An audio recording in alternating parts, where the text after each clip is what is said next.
amazing. Rocky, what is you?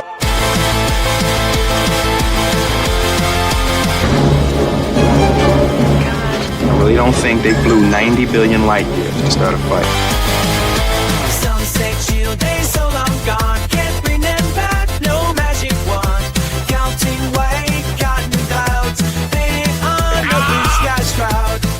And yet somehow that way it's baked with eternal hopeful flair. Pineapple pizza, Hawaiian ice freeze, yeah. Can't wait to be up 3 days of you and me. I'm sailing! I'm sailing! I just can't wait for 3 days of you and me. He's been cited by Forbes, The Wall Street Journal, Benny Johnson, Timcast, Dr. Jordan Peterson, and even the U.S. government. But soon they'll wake up to see the summer sizzles in me. We're doomed. Will this never end? Direwolf's back and so are you. Oh yeah, Belvedere flying so the moon. oh yeah. And everyone singing just the right tune. Maestro blasting on the jazz flute. We are all participating in mandatory fun activities. Jelly bean bonus, every flavor in the bag. Super movie star, but first gotta join SAG. Keep our eyes open. Wunderkind, super friend, where are you? Get a search warrant for the near clear blue. It's scooping time.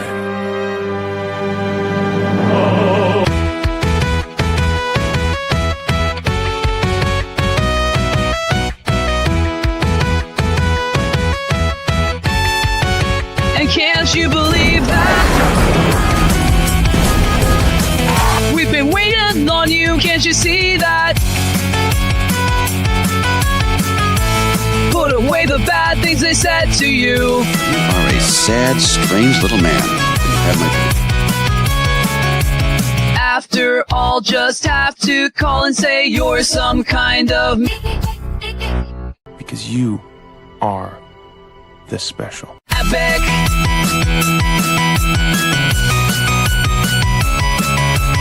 Epic, epic, yeah, that's what you do.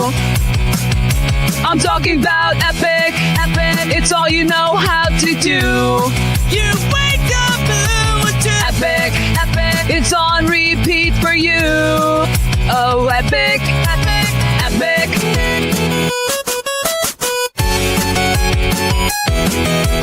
Epic.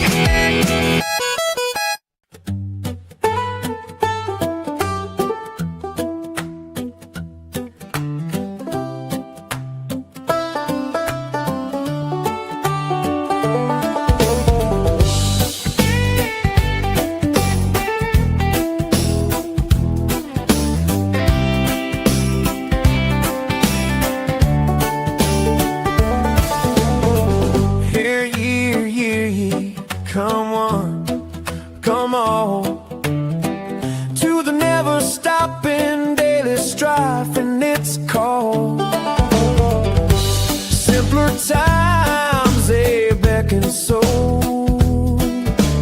floating on the water with no foam. Can we get away now, find a way now, somehow step out of this stream into a dream of slow it down. Jay says that he remembers a place before the never, ever, ever river severed our tranquility. Counting cars by Highway 30, sitting in the porch swing, guessing colors so poorly. Yeah. Is the next one a blue or red one? Maybe silver, maybe gray. What a way to spend a day. Ladies and gentlemen, it's the WDW Pro Show! Hey, Jonas, you know what else is epic? The Pro Show. It's all right here for you. It's waiting for you. The other thing that's epic is this. Look at this. Mike DG is out there. Says, just found out I'm an expectant father. Way to go, Mike DG. Good Way for to you, go. Mike. That's one of the best things ever. That's right. One of the greatest gifts you'll ever receive, a relationship like you'll never have, the relationship you can have with your kid. If you work on it the right way, something special is happening for you. Folks, we got special here. Not the same kind of special, of course, but we hold near and dear the opportunity to speak with Marvin Montanaro and Jonas J. Campbell. We've got Christian Toto joining us later in the show. It's going to be a great one. It's going to be a good one. Marv, how you doing, buddy? Doing all right. Had a busy morning already, but excited to dive into the news with you guys. Fabuloso. Jonas, you doing okay? Yeah, I'm doing okay. You know, there's a lot to do around here. It's the funny thing about doing these conventions. They tend to the work tends to stack up. By the way, there is a special guest that's going to be coming in the last half of the show. I don't know if you remember that. Who we got, Jonas? Tell the folks out there. Oh, I'm not going to tell the folks, but I will say maybe William Thompson would be excited if he's here. Wild Bill Thompson. It's a Korean cheerleader. Maybe if she wore a wing in her eye makeup, she could maybe pull that off. She's a little tall for that, though. Calling Wild Bill Thompson. Clap it up, light it up, feel that roar. We shine brighter, we want more. Hearts in the stands, hands in the air. All for the name that we all share. W-I-L-I-A-M, T-H-O-M-P-S-O-N. William Thompson, that's our man. Do it live. Yo, this is one of my favorite Jurassic Park moments because it speaks to the relationship between Laura Dern's character and Sam Neill's character. Baby smell. Baby smell. All right, folks, something that smells pretty good to us. The names that we've been given in this contest we're running right now, we're having people try to come up with what does WDW stand for. As you might imagine, back in the day on this channel, WDW might have stood for something different than it does today. We used to cover theme parks, right? Now we mostly cover modern current events, pop culture. We still cover Disney. We've got Disney World today, a topic on it today. But WDW, what does it stand for? Well, you all are submitting this on the community tab, on the community posts, and I'm loving some of these. Wisdom defeats wokeness. Woke don't work. Why Disney? Why?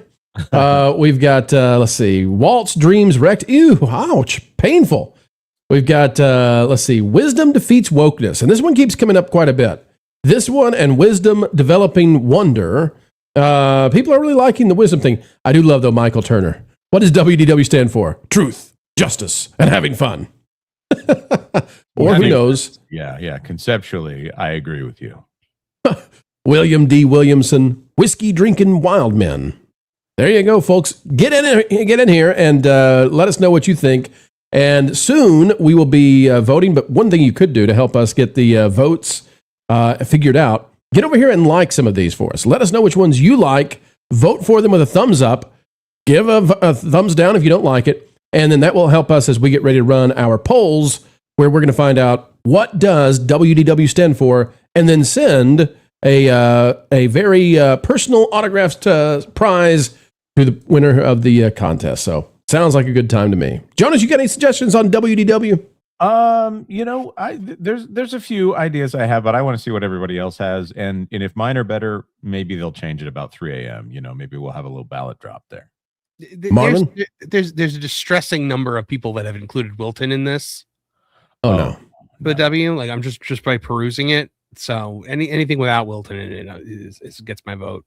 Amen. Steven says, ask him to free me from. No. Steven, thumbnail order on the way after the show today. Thank you, Steven. Steven's great. Yeah, unlike Wilton. That's all he gets. That's the entire. Sorry, Marvin. I know you couldn't stand it. You couldn't make it through. So just. Things are going down the crapper. Dang it, Bob. That would actually be better if he sang it, like an old radio thing from Fallout. Or, what's the game where you go under the water to the city? BioShock? BioShock, yeah. Things are going down the crapper. Or old-timey metropolitan as opposed to old-timey rural, you know. That's right. All right, Jonas, could you get the super chats up on the screen? Let's see what the superstars have to say. Absolutely, Paul. 12,000 for $5. I'm at work and see that our stock is down to $92. Wow. Our lunch now, how many days has it been? Under 100 now. Is it parks destruction or movie flops? That's a very complicated question. So not the market itself being down for this long. Yeah, so we'll go ahead and put this up on the screen so people can see what we're talking about. Paul is talking about the Disney stock just crashing. And so we've got, over the past 6 months, Disney is down 16%. I find it interesting that Josh D'Amaro came in, that Bob Iger was rushed out of there. And Josh D'Amaro has come in, and he was supposed to be this happy, lovable guy, big smile on his face, right? Beats Dana Walden. Wall Street keeps her around just for the sake of not angering Hollywood, since, you know, she can't be the CEO. Let's make a new position for her, put her in charge of everything creative. Josh D'Amaro is supposed to be the smiling, happy face who runs the parks and runs everything else. So far, Josh D'Amaro has been known most for firing people. I mean, I don't know anything else he's really done except stop by Lucasfilm to say hi to them and try to get them back on the right track, which good luck with it. But yeah, we are now headed for the low for the past 6 months. Maybe it'll come out of this, but not good for Disney to be down at 93. We'll do the thing we do so many times with this. If we go back in time, when was the last time Disney hit $93? So how long have you been waiting now for your Disney stock to help your investment? Well, the first time they hit $93 looks to have been at the end of 2014. So if you've been holding on since 2014 and never sold, you have the same amount of money today as you did then. The only problem is it's worth way, way less. Ouch. Yeah. You know what's fascinating to watch as we're paying attention to what's going on with Xbox and Microsoft. If Josh D'Amaro pulled some moves that were both popular and unpopular, the way that Asha Sharma is over there at Xbox, we might have some hope that something is going to happen at this company. But instead, it's more of the same. And that's probably the worst thing for the stock price, because the stock price is more of the same. No financial advice ever on this channel. Right. You know, I'm going to make an executive decision, Jonas. I'm going to say, why don't we start off the show? I was going to start off the show with the Odyssey. Let's start off with the Disney stock where it is, because I think that's worthy of us taking a look at it. Yeah. Okay. Absolutely. Let's hit the super chats and we'll do breaking news right out of the get-go. Sephiroth, member for 15. Hi, Pro. I asked Wiz yesterday about little roboting there on my side. Completely organic, though. I asked Wiz yesterday about running two 70mm reels on IMAX, and he thought I was talking about joining together two 35mm. Someone in chat knew what I was asking. The reels were too big to change around, and I was thinking they could not just could they not just two IMAX projectors with one half and then the other half on the other to have up to 6 hours, and not the 3 hours 70mm IMAX is limited to? Well, so this is a question, honestly, for Lou. Lou is an expert in this area. I am not. What I can tell you is, I guess what you could do is you could run one projector until you run out, flip on another projector beside it. I think that's a little frivolous, eh? There are limitations with these IMAX machines, and I don't know how they would get around it. I'll be honest, though. I don't know why you would ever want to go beyond where they currently are. I thought that the Odyssey was far too long.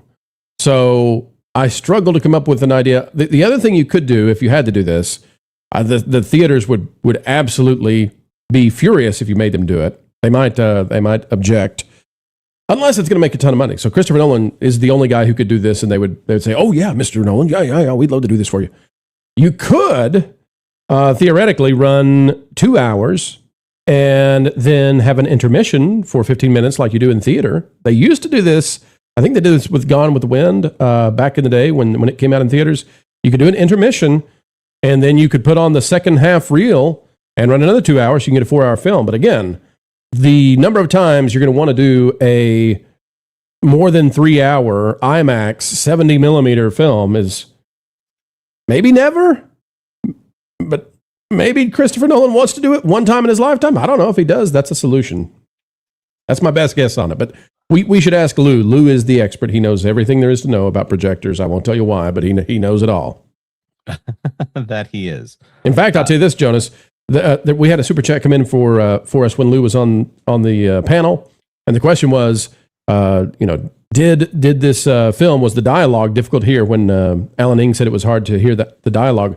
Was that because of the IMAX projectors and da-da-da-da-da-da and all this stuff? And Lou came on and said, no, they would have put these in blimps. And I don't, whatever that means, right? Day or two later, the articles break out and say, explaining the technology, the secret technology that helped make the Odyssey. Christopher Nolan comes up with a novel idea of putting the IMAX projectors in blimps, or the IMAX cameras in blimps. And I thought, how? How could Lou possibly? But he knows. He knows. Yeah, well, they did. The IMAX cameras while recording are pretty loud, I hear. Juliet for £2. Evening WDW Pro panel and pro rides. Good evening to you. Yep.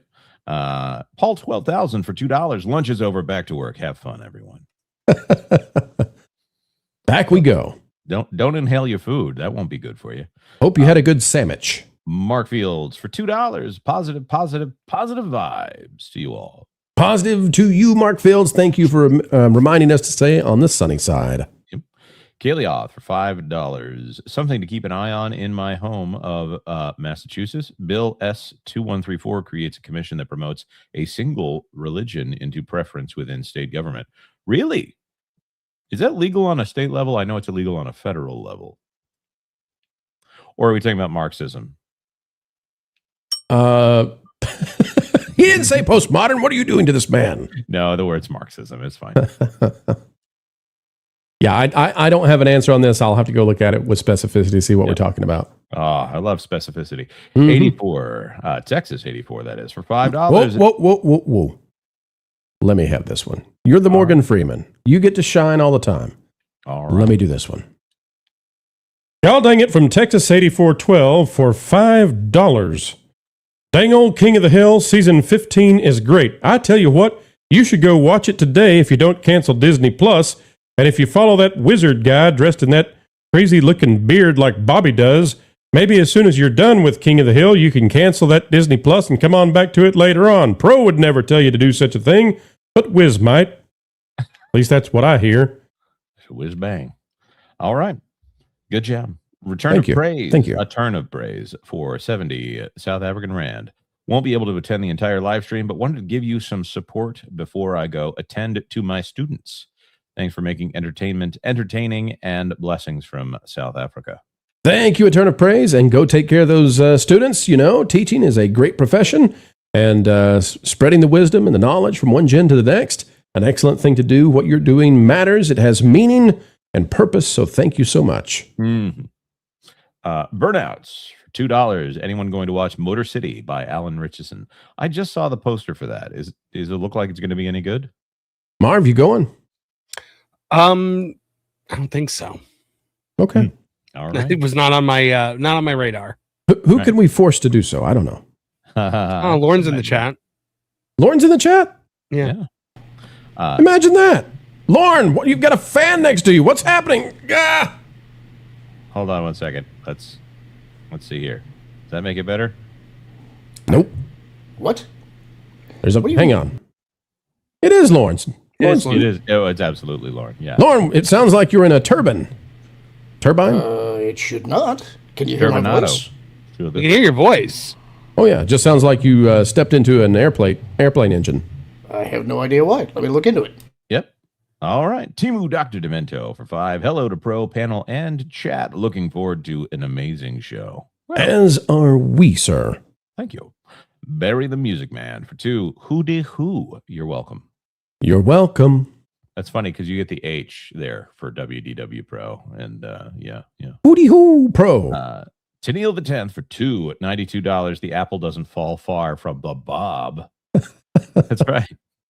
Yeah, that's right. Bob. I like that. The apple does not fall far from what is Caro call Bob? Double bogey Bob. Double bogey Bob. Yeah. Double bogey Bob. Bogey Bob. That's that sounds like a big old booger. Ew. What? Ew. Packing protons for $2. Wonderfully deranged wonders. Ooh, that's macabre. I like it. Love it.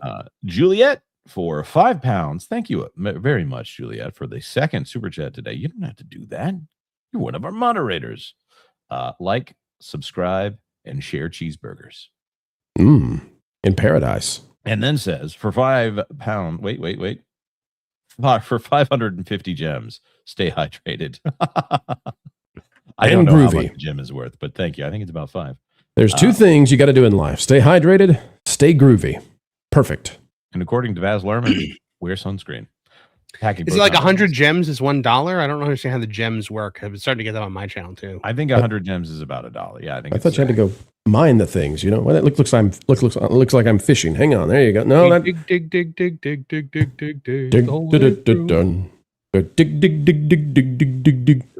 the gems on screen. Yep. Packing protons for $5. Marvin Pro doesn't believe there was a packing protons impersonator at a convention. Video evidence. I don't care. I don't know.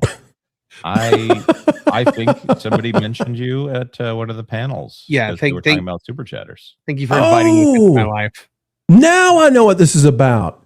Now I get it. Yes, you understand what it is. There was the strange fellow who showed up at one of the panels and said $1.99 for packing protons. Okay, yes, that guy. Yeah. He dropped $2 on the table. Yes. Split it. Yep. Okay, I remember that. That was funny. That was really funny. That guy, I don't know who he is, but he's clever. Yeah. iRate specialist for $2. Wilton delivering whimsy. Oh, no, not Wilton. See, whimsy doesn't count. No, can't. Should we check on our good friend Lauren and his wind sounds? Yeah. Unmute yourself, Lauren. Let's find out if you've solved the problem. Nay, I say. Nope, he is the problem. He is. We had his DNA tested, and he is 100% that problem. That's odd, because I'm using the exact same device that I always use. I've made no modifications to settings, and some people in the chat are saying they hear it, and some are saying they don't. Oh, we hear it. We hear it. Oh, poor Lauren. Poor Lauren. We'll get it Wolfram fixed. McGruffle III for $2. WDW equals whack dem wackadoodles. That doesn't say whack dem. We dem. Oh wait, sorry. I was. Oh, because yeah. Whack dem wokies and we dem wackadoodles. I was combining things. I do like the idea of. Wait a minute. Can WD stand for wackadoodle, and then we come up with a W after that? Wackadoodle warriors. We dislike woke. We dislike woke pro. Yep. Whack dem wokies. Oh wow! It's Jim Jam for $20. Hey, Jim Jam. Jim Jam. Good to see you. Yeah. $20. Hi, Turn of bro the king. and friends. Glad to catch the show. Not to be a bummer, but I was laid off from my professional video editing job recently. If you or anyone in your network needs a freelancer, let me know. Otherwise, wish me luck. Well, I'll tell you what, Jim Jam, if you could email us your information, we'll be happy to send that out to those we know who might be in need, and we'll see what happens. But yeah, and luck as well. We wish you luck as well. It is never fun to be let go. It is never fun. It does something to you too, internally for, you don't realize it's going to happen. But it does affect you. And so Jim Jam, during this time, make yourself better, learn some new tricks, and just know that you're going to stick with some company or with some group out there, and they're going to appreciate and love you and love having you on board. So I know that Sunnyside is on the way real soon. We always know YouTubers looking for editors. So that's right. Pass it around. All right, packing protons for $5. Are you threatening me? Tell me about your prostatitis, old Julio. Prostatitis? Is that when people get real mad at what Pro says because he's kind of correct? I try. Yeah. Thank you very much, packing protons. Detail double for $2. Motor City Rules show, not tell. Unlike Odyssey. Odyssey. Yeah, I like it. I like Odyssey, but I think Super Mario Sunshine is better. KB Hugs for $5. Any truth to the rumor of an Elon-financed Mel Gibson Odyssey? It's even a thumbnail, so you can search it up. Off to the grind. Have fun, fellows. He has said that he would do it, that he would finance it. Of course, Mel has not sounded off on that. However, Elon has said that within the year, Grok will be able to make a full-length Odyssey through generative AI. So that might happen. Yeah, and we looked at this yesterday evening, The Adventures of Mary Sue that Josh Dawes is doing, the Disney genius they fired in the last round of layoffs. Mm-hmm. He's putting these things out there every week now. I see no reason. We're already at the point where if he wants to make a Pixar movie, he can do it. And I would encourage Josh Dawes, if he's listening, do it. Let's go. Let's make a full Mary Sue movie. But it would not surprise me if by the end of the year, Grok is able to do that with the Odyssey photorealistically. Yeah, there's been a few Elon ideas out there. I like the idea of, first of all, paying someone like Mel Gibson to make a movie like this. But also remember, he did promise to finance a lawsuit and then left someone we know on red. So right. Well, listen, it's the reason when we talk about Elon, we're careful to say we don't approve of everything. There's nobody we're going to talk about that we're going to say we like this and we like that and everything is just positivity. People are messy. People are flawed. Yep. So we have to take, we look at it all. But is Elon, evil incarnate as some in the woke category believe? No way. No, absolutely not. No. There's quite right. Let's see what we got here. iRate specialist for $2. Did we read that last one? Sorry. I'll get back to it. But let's answer iRate specialist here. Wind delivered weekly. That would be breaking news if I'm not mistaken. Scruff Dizzle for $5. So Odyssey has knocked off all the suitors and sails away for Telemachus to deal with the backlash. The House of Suitors would seek revenge. That'd be a great Probably. movie. Yeah. Well, I mean, not to mention also the fact that he was like, I have to get back to my wife and son. And then he sees his son and he's like, all right, this was fun. Bye. Yep. Me and your mom, we're going to get on a boat. We're out of here. Yeah. Gonna go hang out with the dad. Get it on. See you, son. DL Racer for $2. I might have to work with you, Jim Jam. Well, there you go. DL Racer is capable of reaching out to many people. He's a networker. Mm-hmm. Highland Haggis Trainer for £2. WDW equals whole darn world. That was hard to say. A whole darn world. I'll have to remember how hard it is to say this the next time I struggle to pronounce a rural king. I hate the word rural. And I'll tell you one guy who knows it. Lord knows I hate the word rural. Hey, here you are. Hard to say without sounding drunk. How's the sound? You sound good, but the word rural never sounds good, Lauren. It's a stupid word. Whoever came up with it should be slapped. Yeah, you were ranting about this over the weekend. I don't know. I don't know why this made a difference. All I did was change the USB port that the USB hub was plugged into, but here we are. Back to something that matters. I was working on a tech issue last night, and the USB port was part of the problem. Lauren, you ever heard a Chinese person trying to learn English pronounce the word rural? Thankfully, no. I recommend it. Of 30 Rock, where Jen, I believe, Jen Krakowski's character, whatever her name is in a movie called The Rural Juror, and no one can pronounce the name of the movie. It's a stupid word.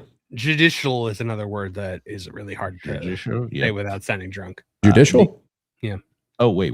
Packing Protons for $2. How can you not know the legend of old Cornholio? Now, I would both be not surprised for Pro to have an impression of this, but also surprised to hear him do an impression of Cornholio. I'm not a monkey. I don't dance on command, Jonas, okay? That's right. But yeah, DL Racer for $10. Folks are going to be curious about the level of absurdity that might be involved with this Odyssey, but the brand damage done to Nolan will be long lasting. I'm not sure, because if Nolan, if Page Boy's in the next Christopher Nolan film, maybe, or maybe he branches out to Hunter Schafer. Maybe we'll all get our wish, and he'll put Palmer Lucky in the next one. That would actually go the other direction. I think that the ramifications of the Odyssey is that we are going to have a number of movies coming out that are going to do the same thing. And I think some conservatives are going to start wondering, why did I not speak out more forcefully about this? Because it was taken by Hollywood to mean open the doors wide and do this every time, because it's the winning formula now. Yep. That's a point at which I say, I'm good here. No thanks.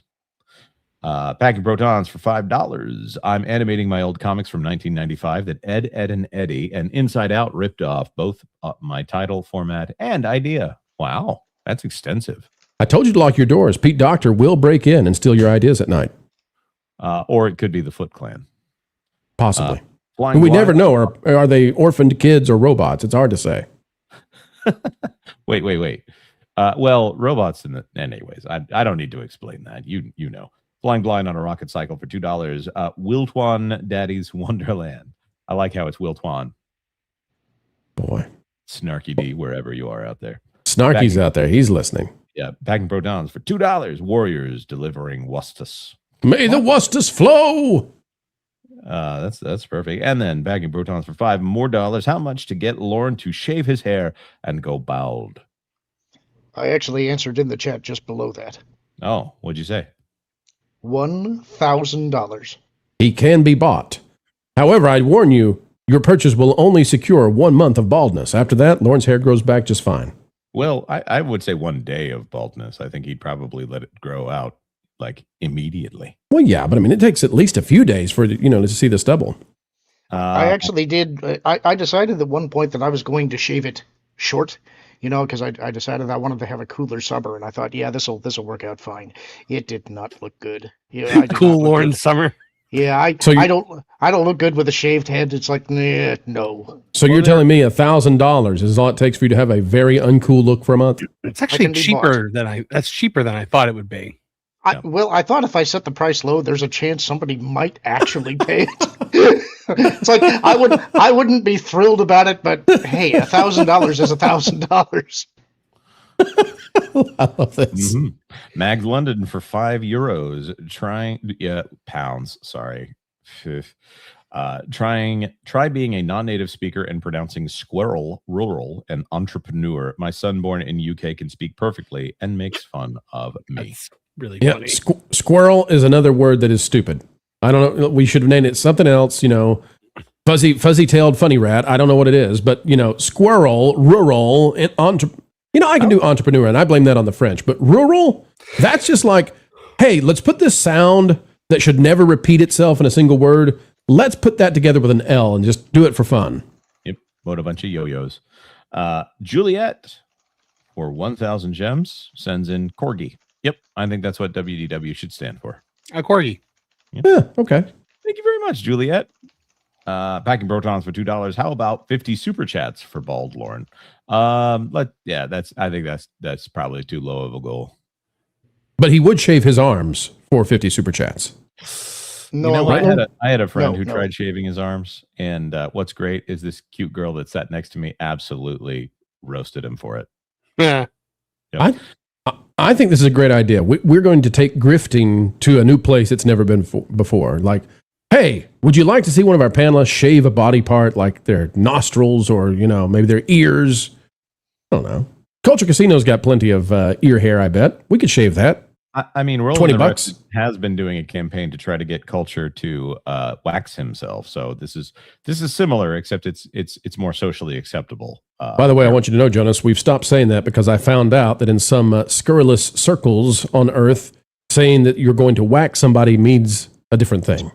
Oh, detail level for $5. E-page equals Achilles. Type is like Gede Watanabe, 16 Candles, and Gung Ho as Lubu in China Three Kingdoms Tale.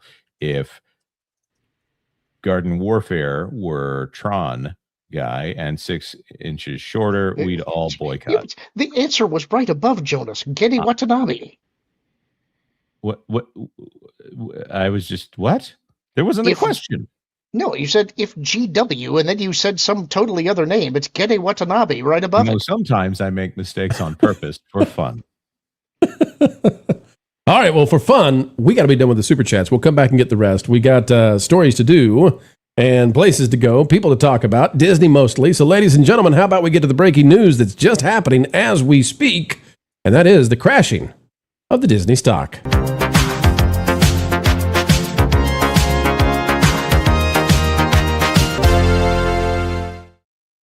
Oh boy, look out. Josh Tomorrow just might be in trouble, and he may not be the CEO of tomorrow if this keeps going on. Recall, please, ladies and gentlemen, that one Robert E. Iger decided to rush on out of Disney early this year, leaving far before he was supposed to. He should have still been at Disney right now, all the way until the end of the year, but the baton was handed off, and far in advance. How's that going, eh? Well, we've got Aftermath.com reporting this. If a company does 3 layoffs in 7 months, hey, Josh, Maybe it's bad at being a company. It says layoffs hit Disney again. An occurrence so common, the CEO couldn't even be bothered to write a memo about them. Ooh, Josh. Riley McLeod is writing this one. And by the way, remember that Josh tomorrow was hired to be the CEO, the smiley face man who everybody likes. He's a glad kind of guy. And Dana Walden was supposed to run everything creative because Hollywood wanted her to be in charge. So Wall Street, kind of divided the baby. But now it looks like Josh tomorrow might not be their baby. Maybe much longer if this keeps happening. It says Disney had a round of layoffs today, reportedly hitting Pixar, National Geographic. This is somehow the company's third round of layoffs since 2026. The Hollywood Reporter writes that Disney has cut hundreds of jobs. In addition to Pixar, who, by the way, just had Toy Story 5, Nat Geo, ESPN also affected, on-air contributors losing their jobs, et cetera, et cetera. Heck, we've even heard that The View has had its budget slashed. It says in an effort to explain the reasoning behind today's cuts, as a news outlet is wont to do in such situations, THR was reduced to quoting tomorrow's memo about the job cuts from April. Because there are no new memos, no sad goodbyes, no sorrowful we wish you wells from Josh tomorrow. So how's it going, folks? Ouch, ouch, and more ouch. Since Josh tomorrow took over, and there it is, we're under $93 officially. The Walt Disney Company has seen a 16.27% drop over the last 6 months. Remember, Josh tomorrow takes over about what? Jonas, was it March, April? When did Josh tomorrow take over officially? I think it was probably March. I'm going to be honest. I stopped following the succession plan when they gave up. Yeah. So we have been in a steady downward movement. Now, people are going to say, well, the stock market's down just in general. Well, that might be true in any given hour that we could look at, but we don't do that. In the past 6 months, the stock market, the S&P 500 is what we're going to use today for our comparison, is up 7.24%. Now, what that means is we have about a 23% delta, and it's negative for Disney. That's no good. That's no bueno. And the question now becomes, with a new CEO in charge who's mostly known for firing people for the pink slip instead of growing the stock, how long will this drop before investors get very angry? We've seen some signs of that already, with them saying, what the heck's going on? Analysts declaring you need to drop Disney Plus and streaming. I mean, listen, we're way out there in territory that we were never dreaming we would see until now. Marv, Disney stock cratering at this point. What do you think's going on here, and why is it happening? Not good, especially right now while they have a movie in theaters that's about to break $1 billion. Their stock is tanking. So at a time when they should be able to present strength and present the company from a position of, hey, look how good we're doing, their stock is in the gutter. And that's what happens when you have a movie that's about to make $1 billion, and then at that very same studio that produced that movie, you lay off hundreds of people. We're seeing that right now. I think this is just them responding to not only that, but coupled with this, with the news that we got a week ago that Disney Plus originals account for only 2% of total viewership time of streaming originals, being beaten out by literally every other streaming service, including Peacock, and Tubi. Tubi originals beat Disney originals, which is insane. I mean, I think people are starting to see, like, you put how much money into all of this stuff, how much of our money Bob Iger put into all of this stuff, and this is what you've got out of it. I'm not shocked this is what's happening. Okay, let me ask about that then. Okay, let's tease that out. For a very long time, people have asked us, when is Disney going to pay for Star Wars and Marvel and for doing what they did to these properties? Seems like it has destroyed their streaming. As we just said, Tubi is beating Disney originals. Are we today, have we reached the point now where we can say, all right, folks, now you're getting what you've asked for years. Disney is paying the price for what they did to your favorite heroes, stories, myths, legends, franchises, etc. That's a really good question, and I don't know. See, this is the thing about stock prices and Disney stock price in particular. Any random company out there, when they do layoffs, usually the stock price goes up.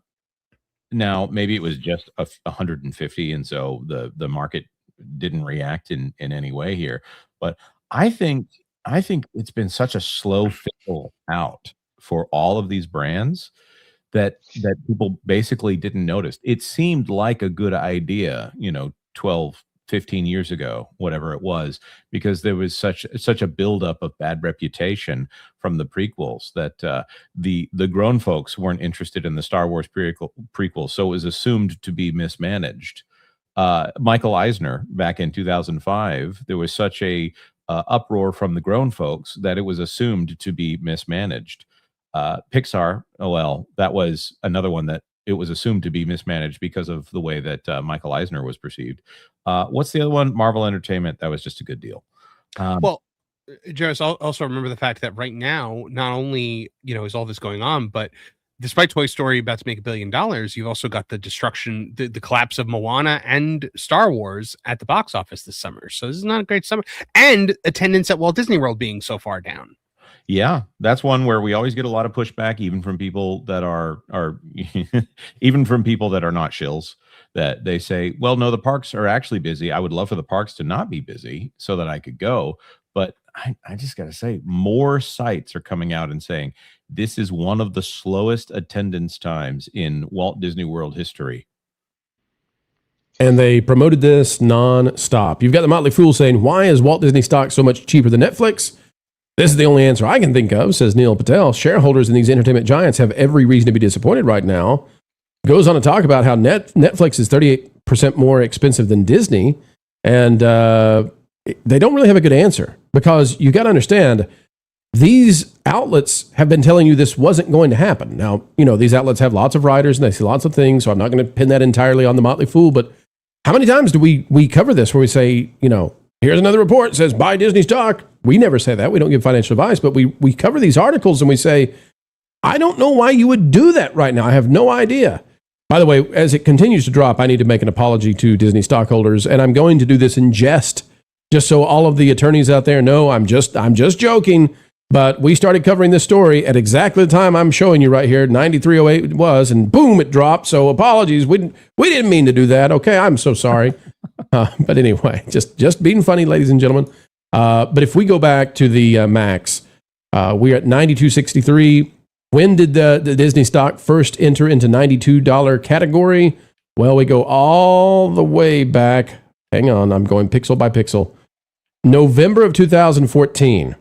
If you've had Disney stock since November of 2014, it is worth the same today as it was back then, only your dollars are worth less.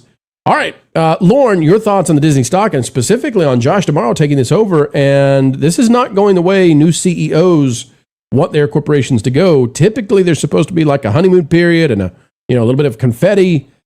This is not good. No, and they're encountering kind of the perfect storm here, because you've not only had guidance suggesting that maybe they need to get out of the streaming business. They're actually openly saying that now. They've had the layoffs. They've had the flop of Moana. There's obviously the Star Wars stuff. I don't think the Doomsday trailer has done them any favors.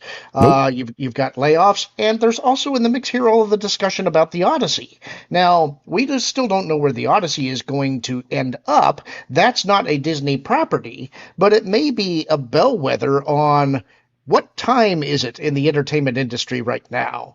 And you also have the temporary injunction on the finalization of the Warner Brothers Paramount deal. So I think Hollywood may be looking around and going, we're bleeding talent. We have nothing in production. It's going to be hard to have work in the future. They may be doing some future forecasting here on, can we even get productions off the ground? This is a big, big deal, because the pendulum is now in full swing, and the audience is fully punishing Hollywood for not providing entertaining content. When they do provide entertaining content, they're rewarded. They need to be taking note of the carrot and the stick. Yeah, and when we look at the 1 year, it's even worse, folks. I mean, the 1 year for Disney, they are down almost a quarter of their entire value. They're down almost 25% on the year. Jonas, there's not a lot of positivity to be found here.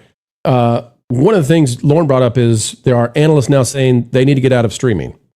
I don't know how they do that at this point, but this is a millstone that Bob Iger hung around the company's neck. They've invested like 100.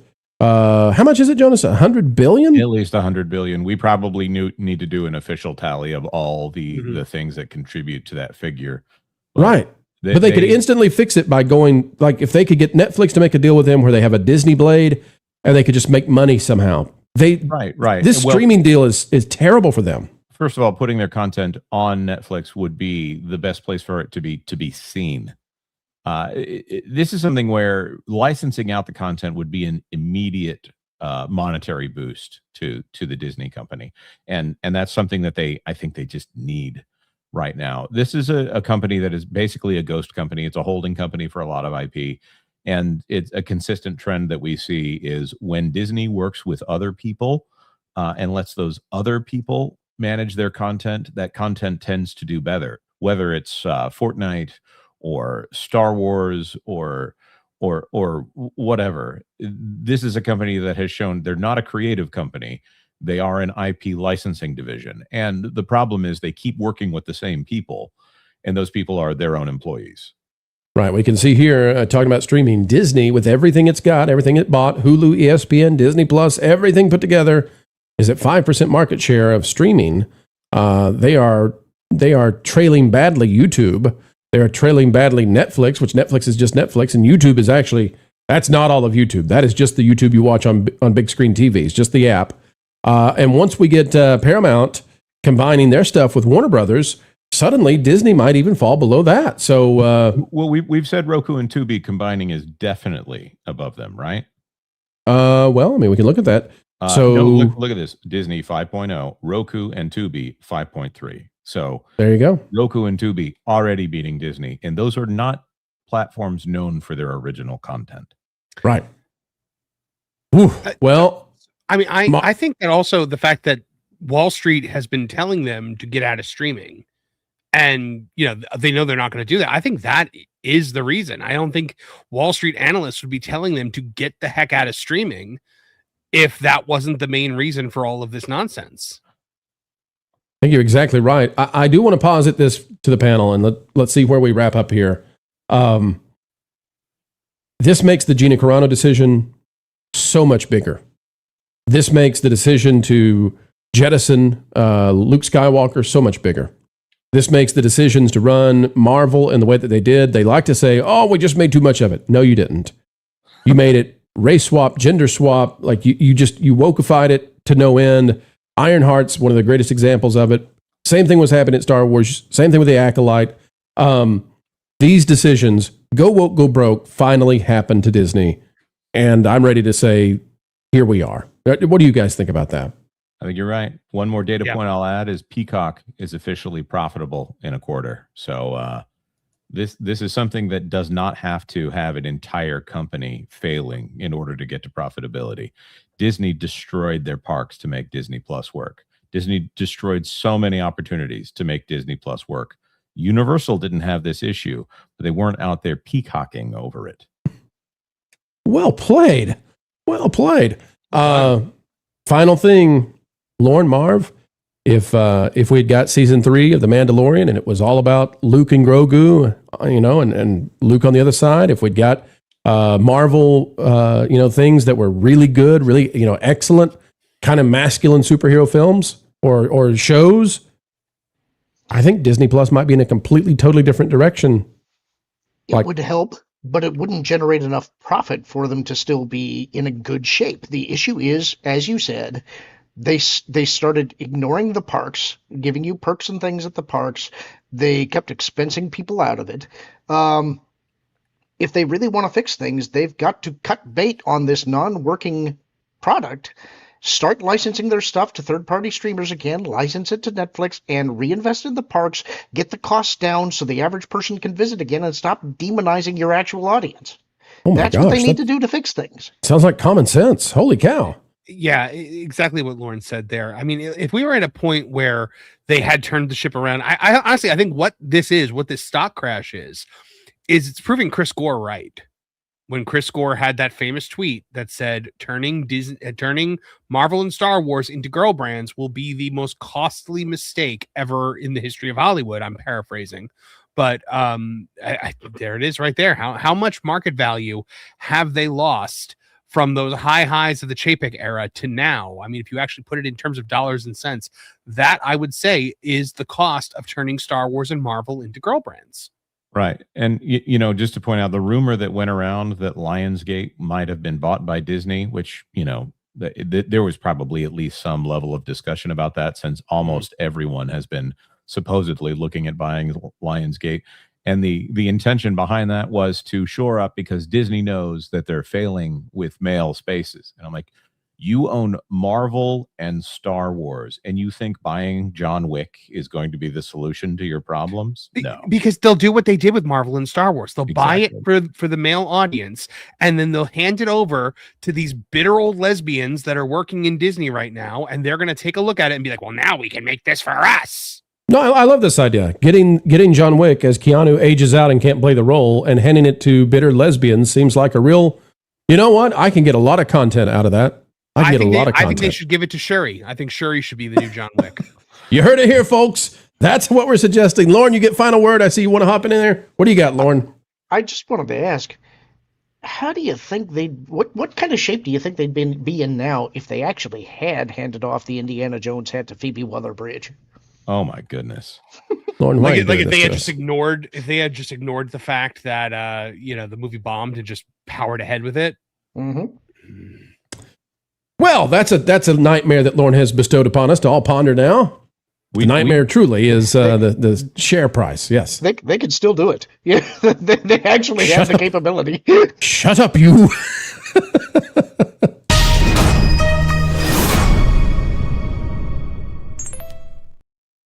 Spider-Man just might be a big problem for the Odyssey, but the market is not yet seeing the potentiality. Forbes is reporting this. The Odyssey is drastically outpacing Oppenheimer's box office. Sure it is, and it's true, but it might not be doing so for much longer. We'll explain. Paul Tassi writing this one. He loves us. Christopher Nolan's The Odyssey has already set critical and audience review records for his films. The movie's opening weekend box office has surpassed expectations.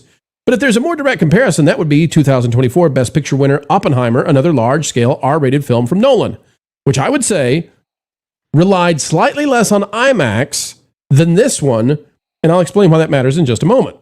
It says, we have figures from just under 1 week of the Odyssey's wide release starting from last Thursday, July 16th. Currently, the movie's total haul is $303 million worldwide, with likely another $15 and $20 million coming in when Wednesday's figures arrive. And that's what we expect as well. That is well outpacing Oppenheimer, which earned $230 during its first week. But even past that, the Odyssey is outpacing 2008's The Dark Knight, which earned $260 million in its first weekend. Reminder, though, when we compare to 2008, inflation is a part of that, and The Dark Knight was not heavily relying on IMAX ticket prices. It says it will not, however, pass The Dark Knight Rises, which earned $370 million. Okay. Now, it goes on to talk about Oppenheimer made $975, just short of the $1 billion mark. And everybody's talking about, can the Odyssey break $1 billion? Well, here's the thing, folks. When we're comparing the Odyssey where it is today to Oppenheimer, where it was in the same number of days, 303 to 230, if you consider what we've been talking about before, that the price for the Odyssey tickets is 50% beyond what a normal ticket price is, you start to see that maybe this is selling similar numbers in terms of tickets sold. And you might say, well, that's great still, because Oppenheimer is considered a huge success. And I agree. The problem is going to be that Oppenheimer had a good long run with Barbenheimer, right? You remember the Barbenheimer effect. Mm-hmm. But Oppenheimer didn't face a big film that was going to knock it out of theaters. That all changes after the second weekend. So while I still believe that we're going to see a big weekend for the Odyssey, it's the third weekend where I think things change and the gas could run out of the tank. We've got this out of Marvel.com. Spider-Man Brand New Day final trailer spotlights Peter Parker's journey. It says watch the final trailer, and now they're putting out the images of Spider-Man carrying Zendaya. So that all the Tom Holland, Zendaya fans out there, you're going to get what you want. I don't know who you are, but you get it. You want it. You got it. And Spider-Man is now being called, the projections have it somewhere around $1.3 to $1.5 billion for its box office run. Those are the projections right now. Could go up, could go down, depending on the reviews. But guys, I want to give this to you.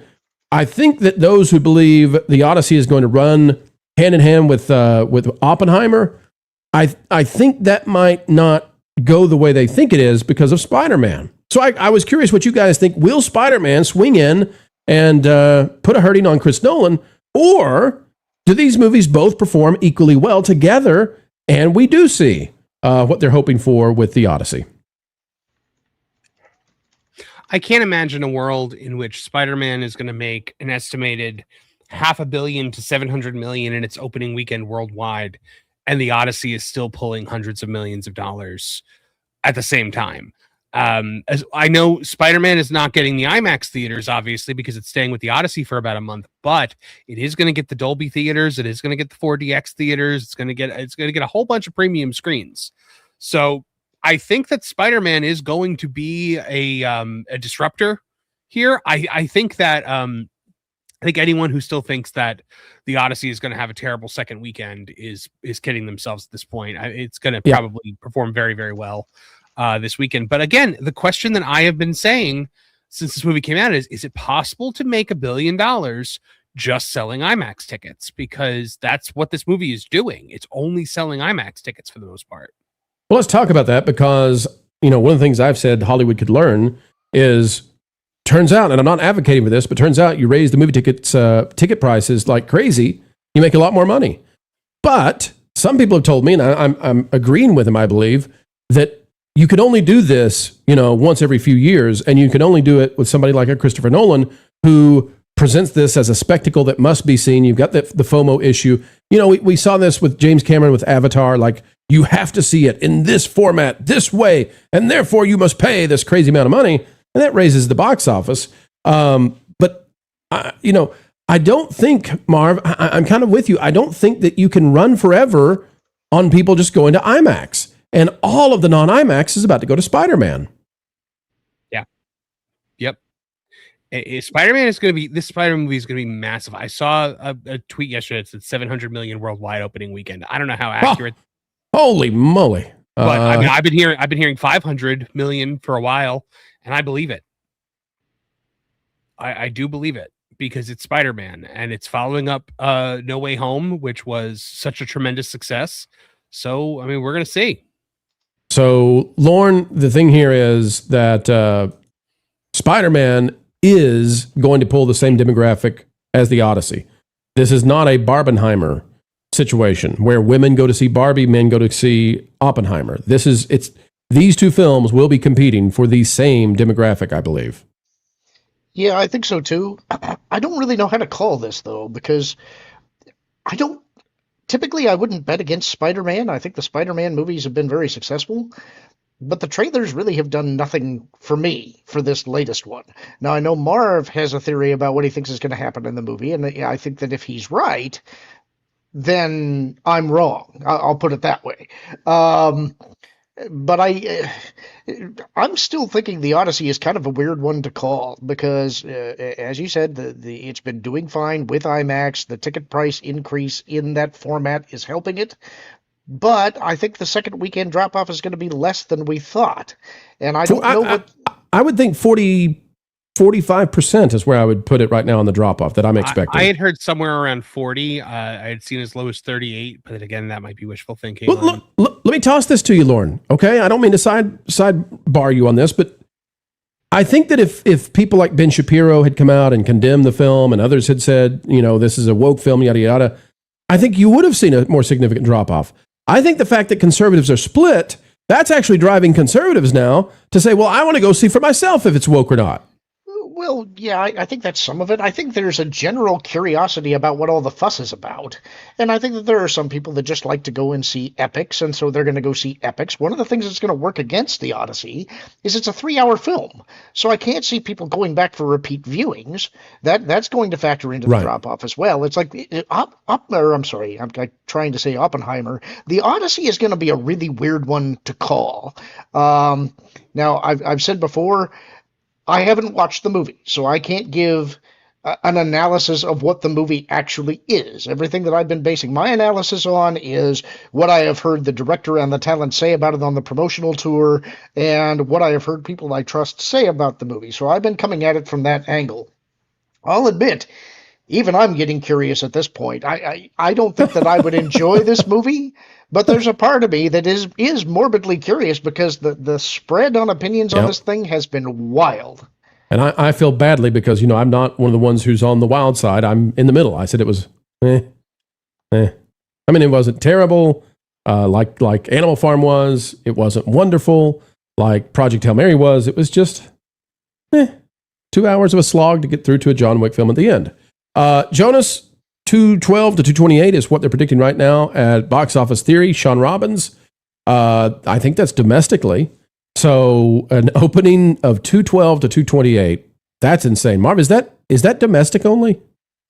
I think domestic. Yeah. Holy moly. Okay. Well, Jonas. Yeah. Because worldwide they were saying upwards of 500. Okay. Well, Jonas, here's the deal. If this is just, we are now just dealing with logic. If Spider-Man comes in and makes 212 to 228, there's only so much bandwidth of transactions that happen at movie theaters. There's only so much money. There's only so many moviegoers. If it makes 212 to 228, it will sink the Odyssey because that's everybody that is interested in movies going to see this movie. Like, that's it. You can't, there's not much more, there's very few more potential buyers who are not going to see Spider-Man that might go see the Odyssey. Am I wrong about that? No, I don't see why anyone would go see the Odyssey. I like movies to be entertaining, generally speaking, and this seems pretty divisive on whether or not it's actually entertaining. So you really, if you want to be that 4 quadrant, you want to get to $1.5 billion, there has to be somebody who absolutely loves the movie. And I don't think pretension is something that people are interested in handing $1 billion to. I'm surprised at the box office for the second weekend. I'm not really a box office prediction kind of guy. I hang out with a lot of box office prediction people. So I don't know. I don't see this as beating Spider-Man because Spider-Man no. Obviously has Tom Holland in it, but you know what it has that the Odyssey doesn't have? It's Tom Holland and Zendaya in a relationship. Mm. Well, I think that might be breaking news, eh? Tom Holland, Zendaya. Wait a minute, I'm hearing... Jonas? What? I'm hearing in my headset that Tom Holland and Zendaya have in fact been dating or married or whatever they are forever. Like since birth. Not forever, but pretty long time. They secretly got wed at some point. Much like MJ and Spider-Man. So the anti-Taylor Swift that way, eh? In secret. Right. Hey, Hollywood, I guess you're making a lot of money off that marriage. Keep those two together. If they break apart, you're losing lots of money. They're in the Odyssey. They're in Spider-Man. They're a duo making, I don't know what's my D word for a whole lot of money. Lots of dinero.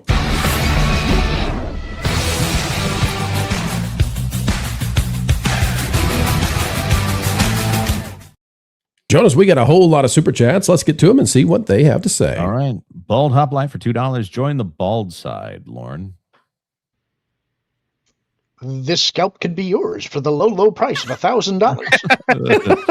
Neil the 10th for $2. Most things can be blamed on the French, especially mayonnaise. Yeah. Oui. Who in the world came up with the idea that to say yes, you would say oui?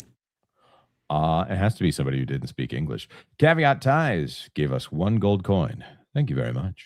Woohoo! Bob Blah for $5. Okay, have to clarify. Does this 1,000 need to be ACH, Zelle, or Super Chats?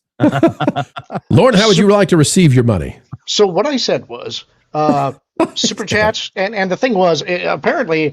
Oh, I love this. I created an escape hatch that I wasn't aware of. I didn't know that there's a limit on Super Chats of $500. So I was saying it had to be a single Super Chat of $1,000, and the chat called me out and said, you can't do that. I wasn't aware of that. That's great. That's like, it has to be delivered on April 31st. My take on the situation is one single person in the chat has to donate super chats in the amount of $1,000, or multiple can contribute as long as they tag it with a certain term, Lauren shaves his head or something like that, in the amount of $5,000. How's that? Oh, wow. Okay, I thought you were all of a sudden crowdfunding it, because when you crowdfund things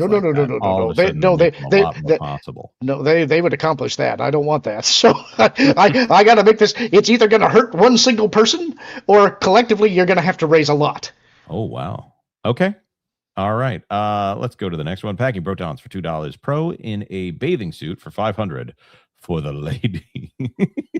$500 in a bathing suit? Oh, I'll do that. Yeah, absolutely. They'll put you in one of them old timey ones with the No. Listen, I'm calling it right now. $500 super chat. I'll have on a bathing suit next week. Easy.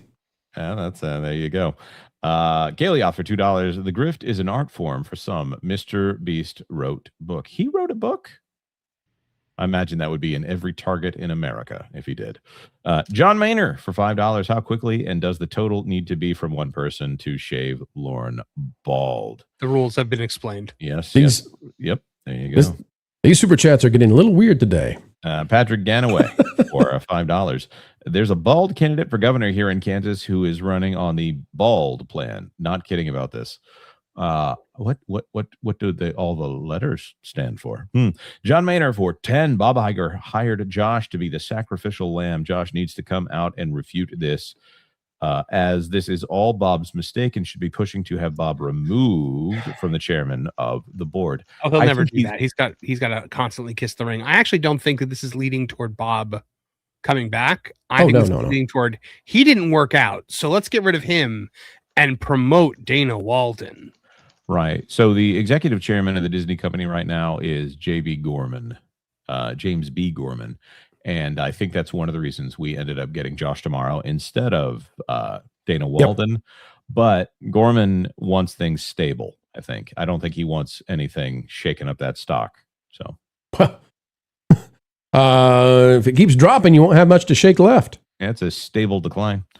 Puck for $10. My girlfriend is single-handedly trying to pump up Disney stock by charging my credit card with new ways. What in the world is Oogie Boogie, and why am I paying for it for a September visit? Yeah, you got Oogie Boogied. Marvin, tell the folks out there, what's an Oogie Boogie, and why does it cost so much? It's their hard ticket Halloween event, which always sells out. So that explains why it costs so much. At Disneyland, not Disney World. Disney World is Mickey's Not So Scary. Oogie Boogie's on the West Coast, and it costs enough money to make you say Oogie Boogie when you see your bank account. Yeah, Oogie Boogie Bash actually changes, and they put new characters out on the trick-or-treat trails and stuff like that. Mickey's Not So Scary Halloween Party is frozen in time from the year 2016 and never changes. Patrick Getaway for 5. Most stocks are way down due to AI bubble-related concerns. Yes, not according to the S&P.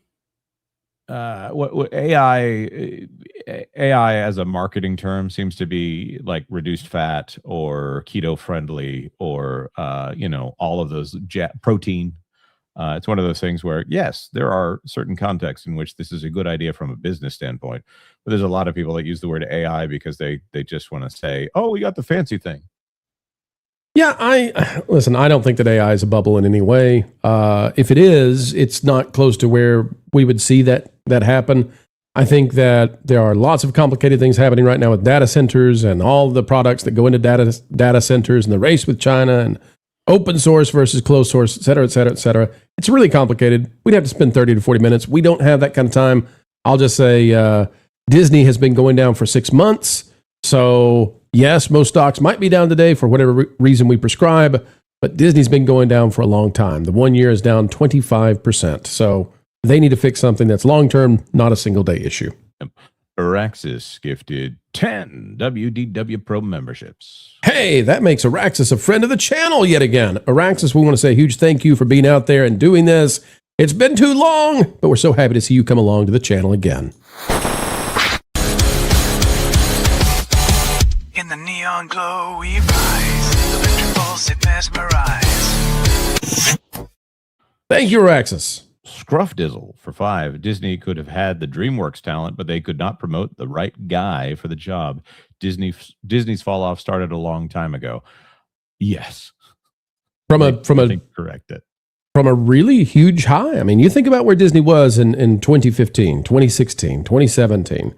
Before they sunk Star Wars, before they damaged Marvel, before they poured billions and billions and billions of dollars into streaming, Bob Iger was seen as one of the greatest CEOs in the last 30 years.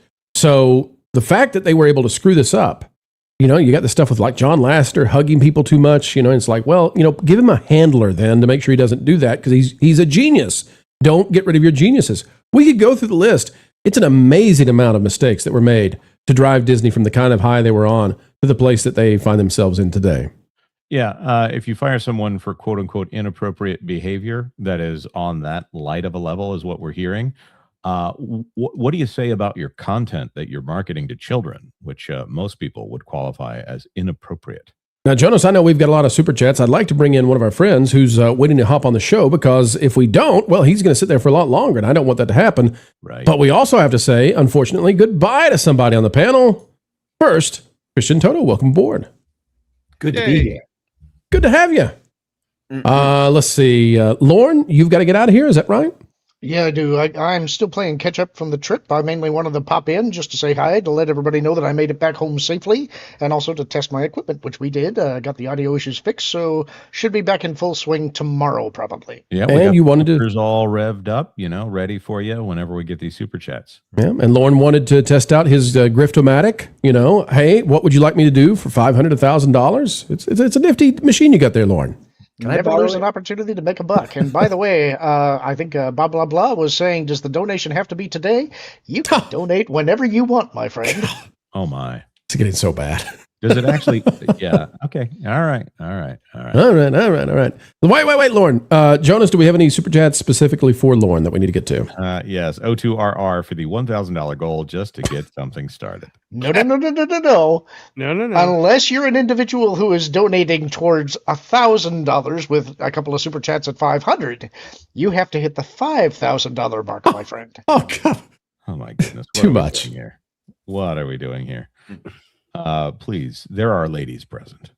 Darth Maul's lower half. You better hope the Photon Empress doesn't pop in, because otherwise you're bald.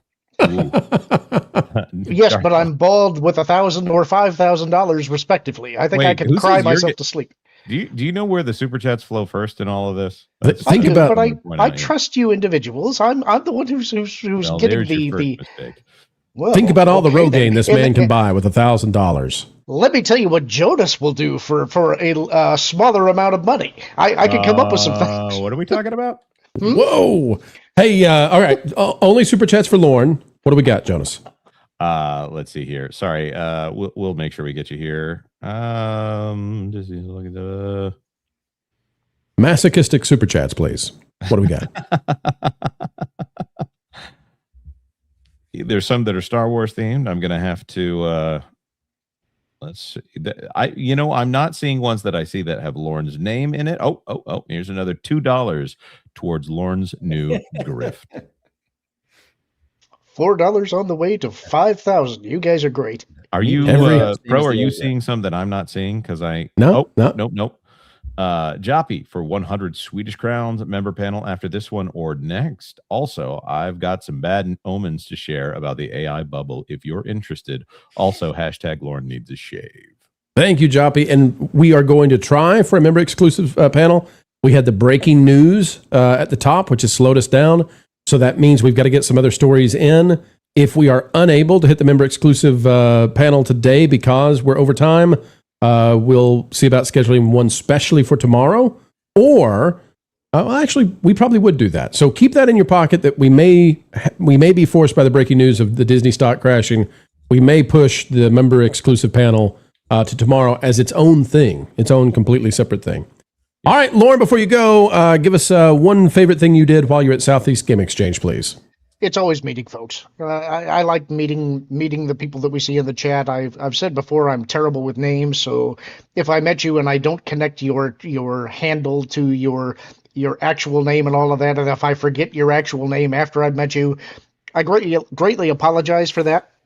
But it's always a thrill to get to talk to the people who come and watch us. It's an honor to be able to meet you and that you come out to see us, and I look forward to doing it again soon. All right. We'll catch you real soon again, Lauren. Yep. See you all soon.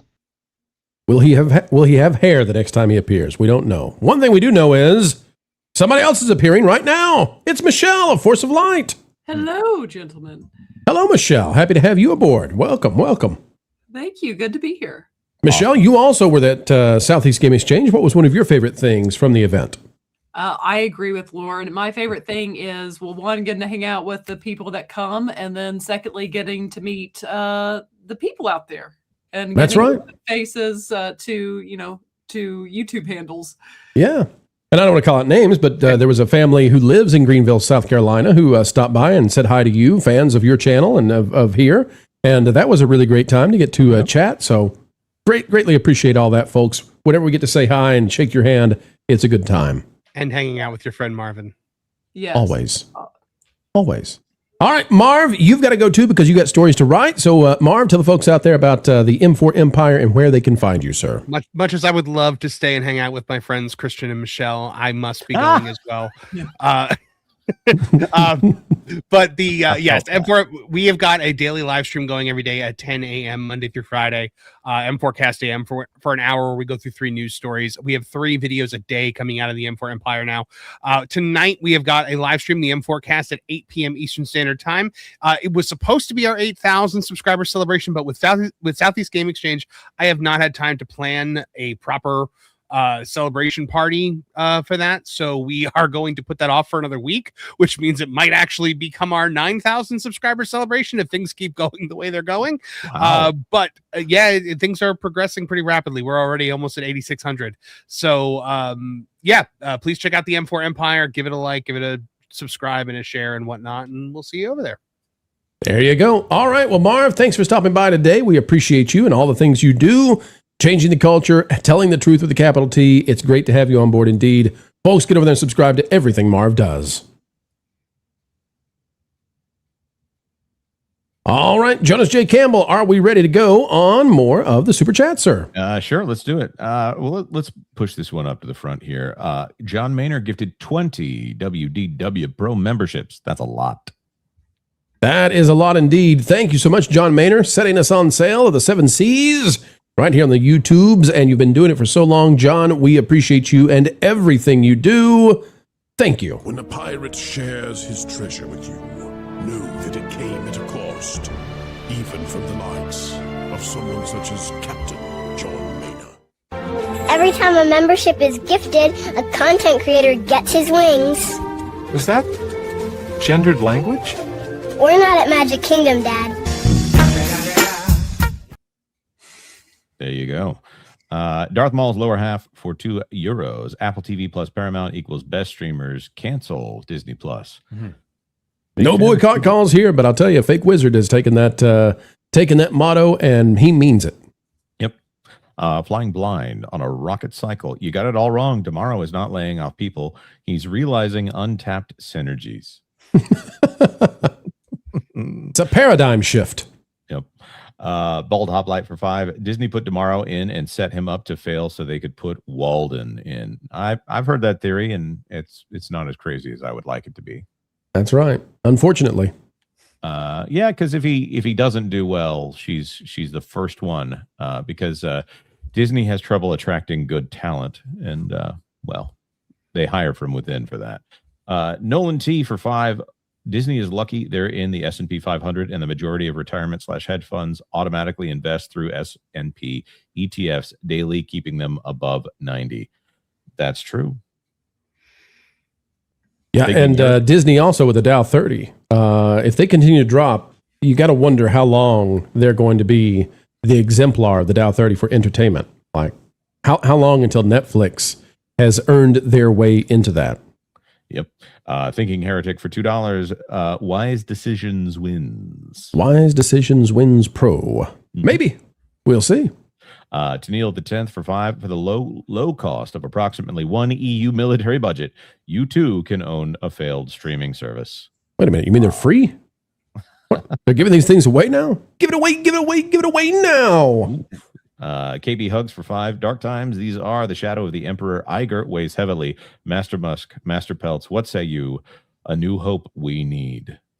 No new hope on the horizon here, I'm afraid. I mean, he could drop 160 billion right now and just put Disney in the hands of SpaceX. Dana. Yep.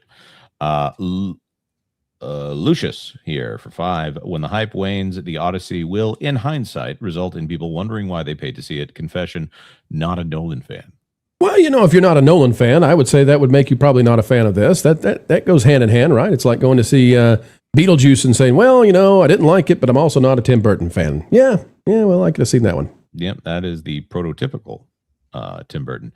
Bag and protons for 5. If they actually get rid of Disney Plus, that might be as big of a condemnation for the wrecking of everything as we will get. Well, let me ask Christian about this. Christian, so there are analysts saying that Disney needs to get out of streaming. I don't know how they could do that at this point. Like, I don't see the path. I do see, as we've got 1,000 of you joining us right now across the platforms, I do see, Christian, that they could pivot and offer some of their stuff on Netflix on like a special blade that's labeled Disney. But I don't see how they can ever drop Disney Plus at this point. I think it would be too embarrassing to the brand. I agree. I think that'd be such a backpedal. It'd be historic. Yeah, I mean, I think what they're maybe already doing is maybe licensing some of their content out to other platforms to get some cash flow in. And yeah, I don't know, maybe teaming up with like a Tubi or a Roku, like one of those free platform. I don't know. They've got to do something. But yeah, that kind of, oops, my bad. I love the idea. I also recognize that it's Roku and Tubi who are really embarrassing them right now with this model in the first place. So yeah. Tubi came in there. Absurd how much content that channel has. I mean, and the commercial load is not bad. It's not, like watching regular TV. It's not as awful. Right. And that was Disney thinking they had defeated the Murdochs. They ran away with everything, and the Murdochs turned around and made a streaming service for basically almost nothing. Yeah. That's now defeating Disney after a $100 billion investment. Yeah. Wow. Jonas, let's get 2 more super chats, and then we got to hit the next story, sir. Juliet sends in a bumblebee for 1,250 gems. Thank you very much. It's the best kind of bumblebee, one that comes with gems. Yeah. Flying Blind on a rocket cycle gives 5 WDW Pro memberships. Thank you. 7 steps off, 7 steps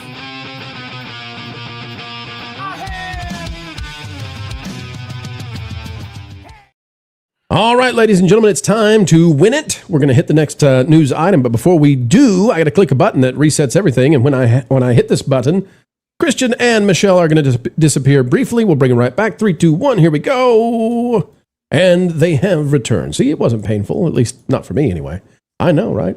Ladies and gentlemen, it's time to dive into the next item. We're going to talk about celebrities. Hey, who would have thought? Ricky Gervais, though. He is not happy with the way that he was lambasted, as some believe he was, on a certain podcast. We talked about it, I guess, last week with Christian. Now it's time for the sequel. Let's dive in right now.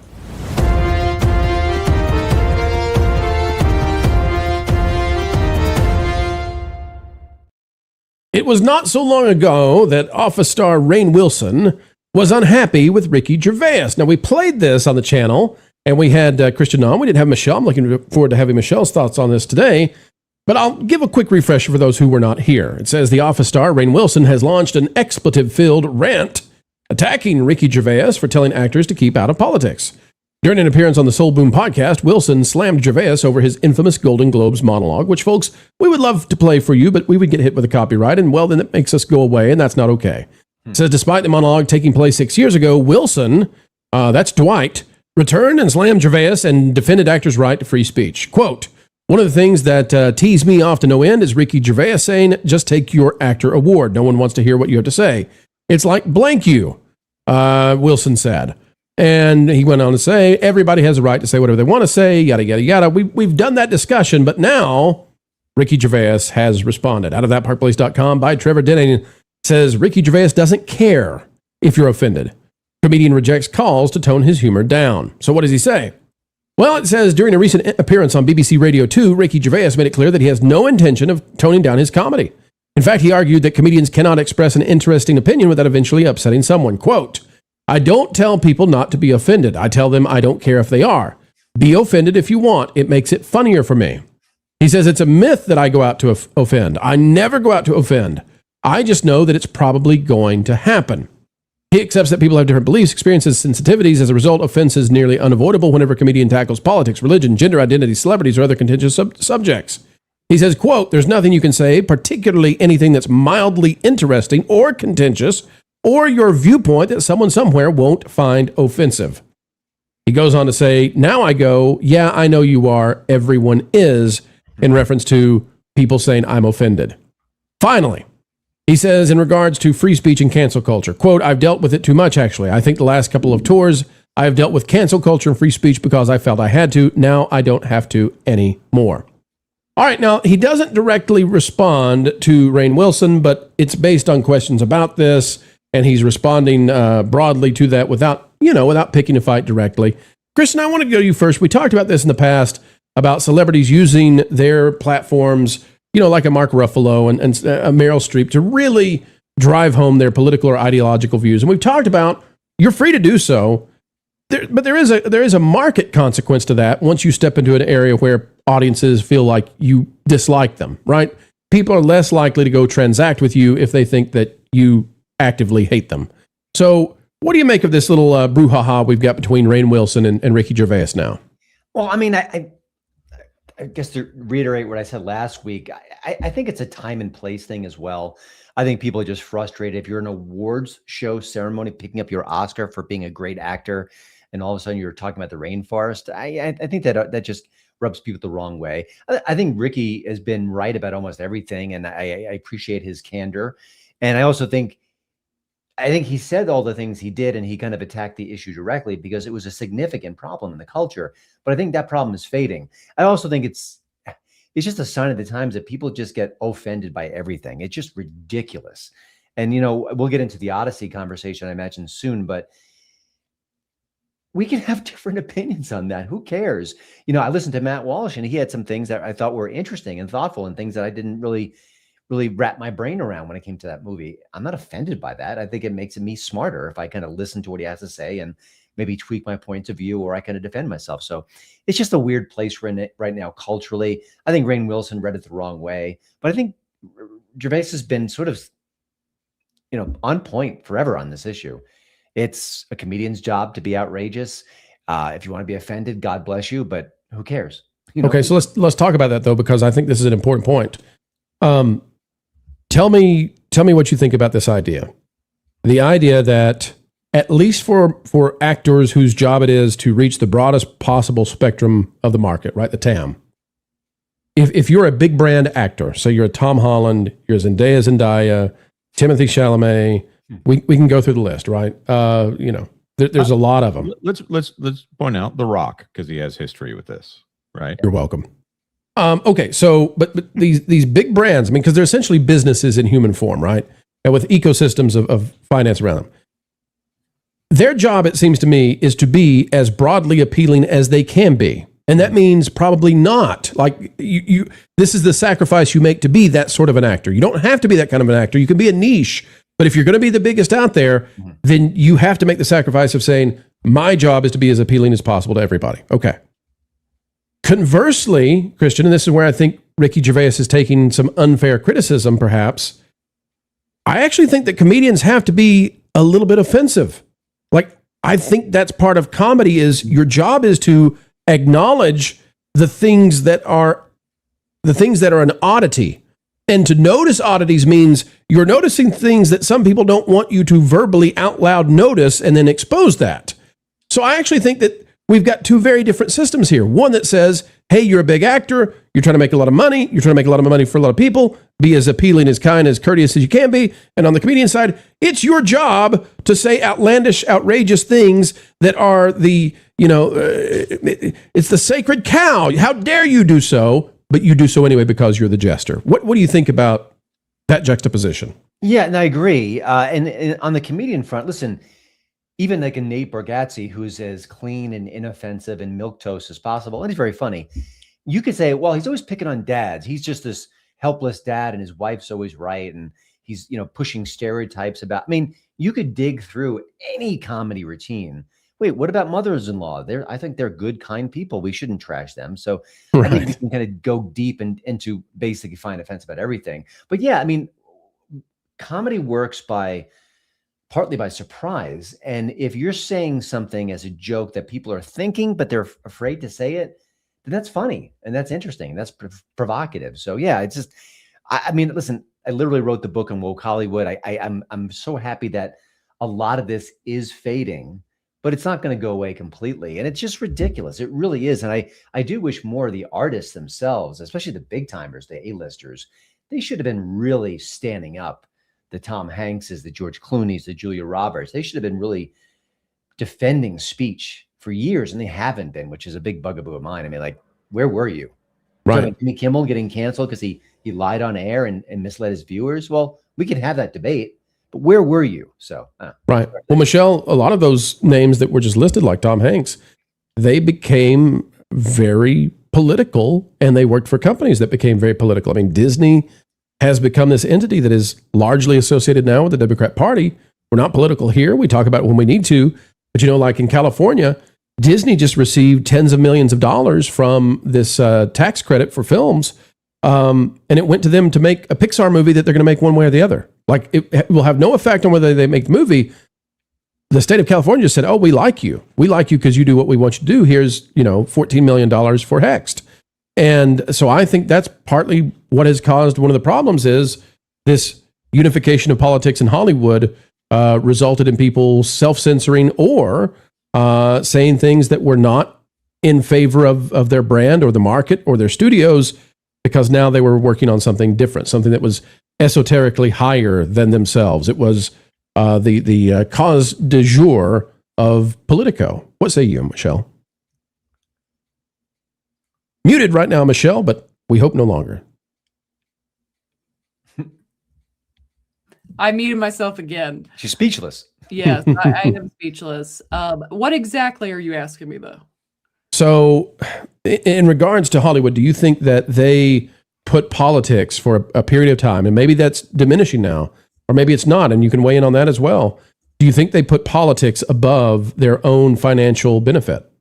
Well, they definitely have at times. It's more the rare case of finding certain individuals, whether it's like a Zach Cregger's, who of course had Barbarians and Weapons and now has a Resident Evil movie coming out. He seems to just want to do his own thing. My point is there's individuals who seem to just want to make their own stuff, but the corporations as a whole, yes, they absolutely went full steam ahead when it came to politics. And I think they've seen that that's not a wise move. But I don't think Disney seems to be changing course at all. It'll be interesting to see what happens with the Paramount WB merger, and of course, who's in charge of that. And hopefully, they just get back to making entertainment instead of propaganda. Yeah, let me bounce that to Christian. Christian, what are your thoughts on this deal where in America, the federal government has already approved the buyout of Warner Brothers Discovery by Paramount Skydance, which will be, by the way, a company that rivals Disney in size. And even the EU approved it yesterday, even the EU.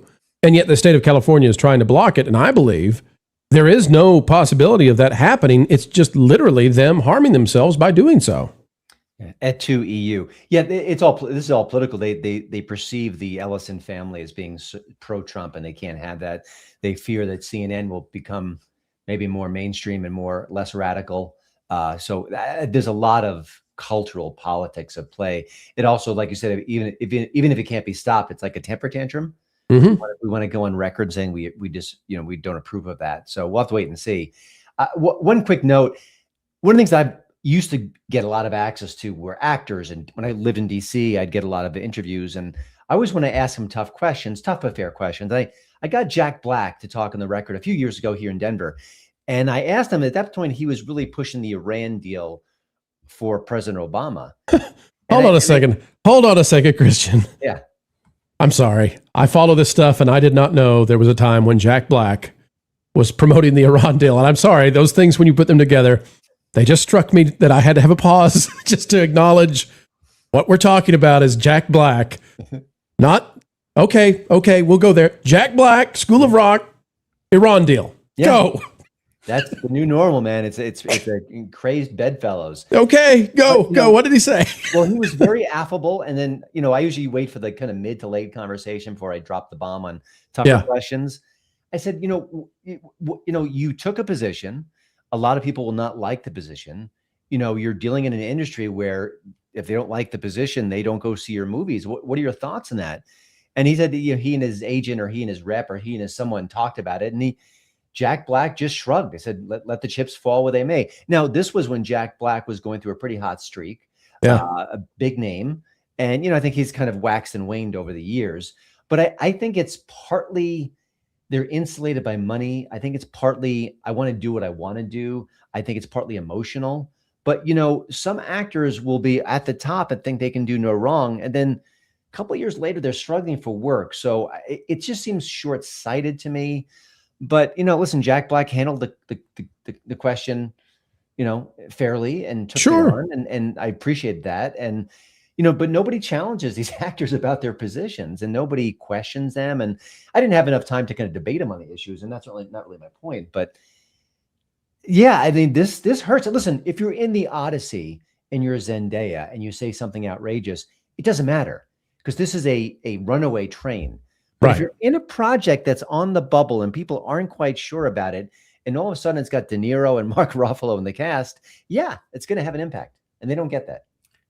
Yes. Jonas, I go to you for a final word on this. When it comes to Hollywood, we've seen the swings. You know, they were all aboard the Harvey Express until suddenly everybody knew what everybody there already knew. And then he was no longer a god, and he was, you know, put him in jail. And they scrambled to come up with, oh, well, we're the moral arbiters, and we've come up with this code, and you all will go along with it now because you're the rubes, and et cetera, et cetera.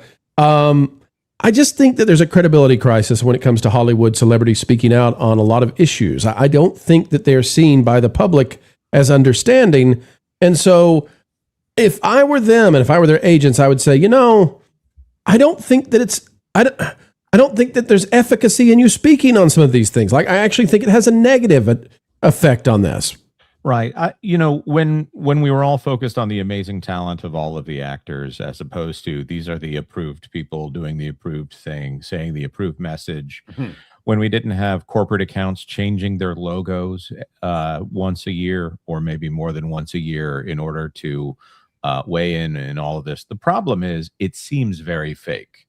There's some people that, you know, I think Ruffalo, I don't think he's being paid to say the things that he says. I think maybe there's some people who line up to hand him money for saying the things he would already be saying. So in some ways, it doesn't actually bother me when Ruffalo says something I don't agree with him on. But when they get up there and they say something that's like, wow, how brave of you to say that you have some problems with the way that Donald Trump speaks. That's such a nuanced take, and I've never heard that before out of Hollywood. It just serves as a reminder to the audience, which some portion of that audience is going to disagree with that statement, that, by the way, I need to make sure you know, we don't like you. There was a line in Sonic the Hedgehog 2 where Jim Carrey stuck it in there and says, I hear there were good people on both sides.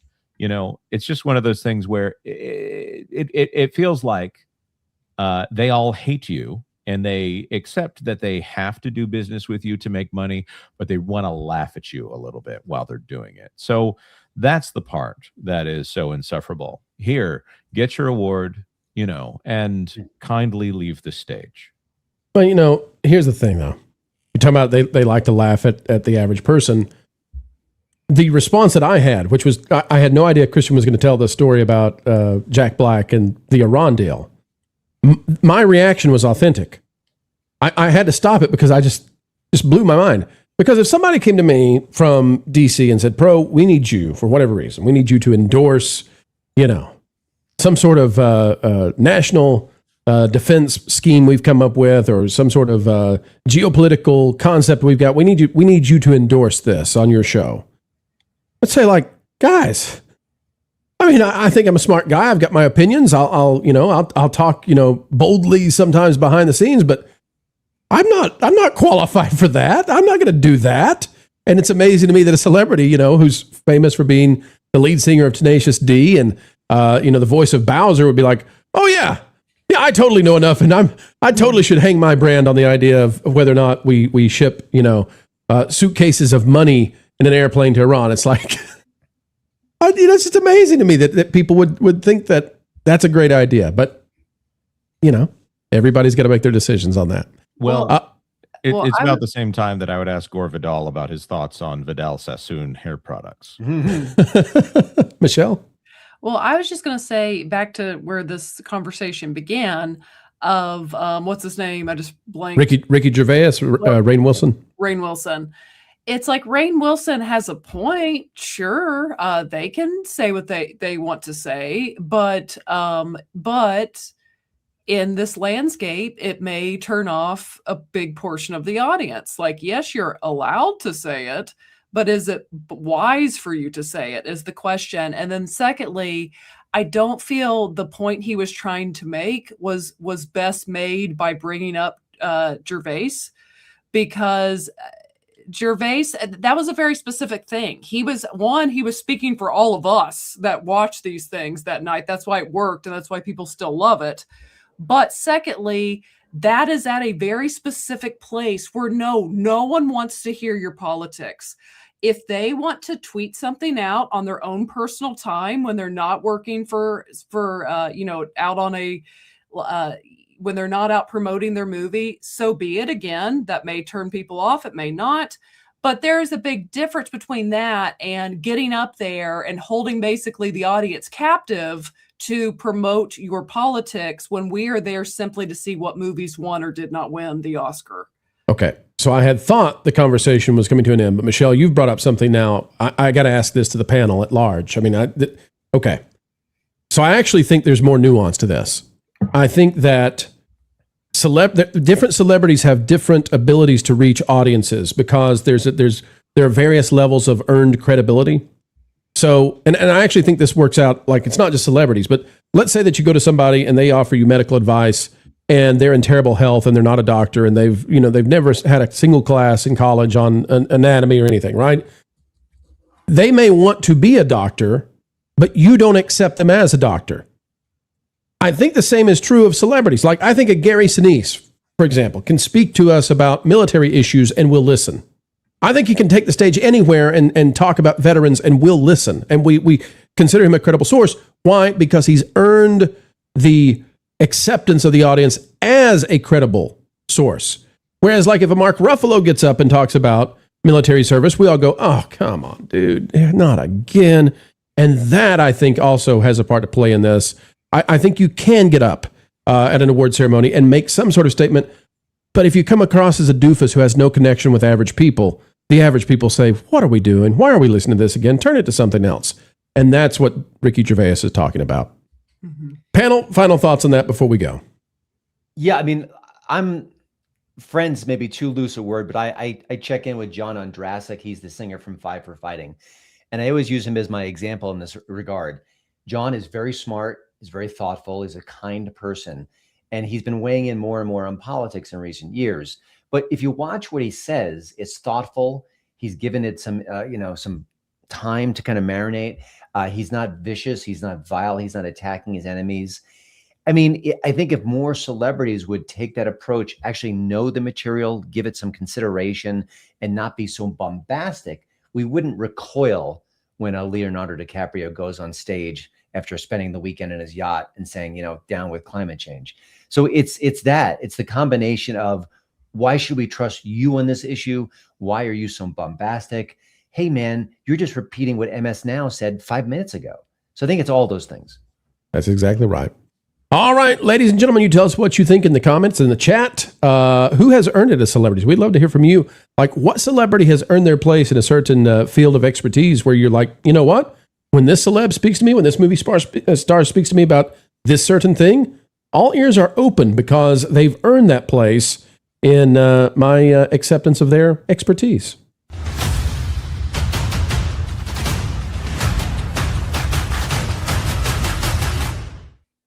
And back to Super Chats we go, Jonas. I was just going to say, Wilford Brimley weighing in on the cost of diabetes testing supplies.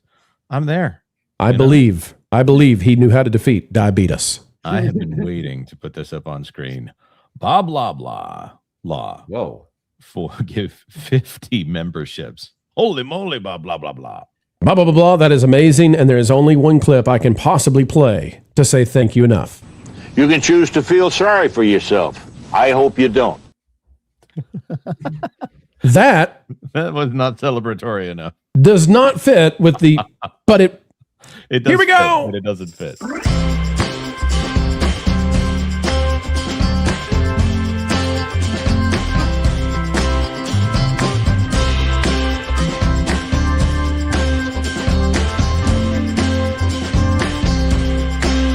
Perfect. And also, packing protons for $300, a down payment for Lauren. This better be done live at a convention. Okay, so you've slowed this down. You've given him more time. So that's either $200 more from packing protons, or roughly what are we at? 4,700, a little bit less than 4,700 more if other people chime in. Right.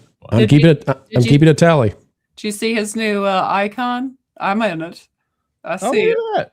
Is that Valiant's Vixens? It's Valiant's Vixens from last night's show. I still haven't had a stream. That's always myself. That's an awesome stream to clip. So all right. Well, I would play a clip, but I think honestly what you want is Lauren to be forced to be shaved bald in public. So that's a weird okay. That's what we're spending money on these days. All right. Yeah. I would say we wouldn't play a clip. We'll just rev up the clippers. There you Joppy go. for 50 Swedish crowns. I've got more details about it and how it's a bubble with bad omens that can pop soon.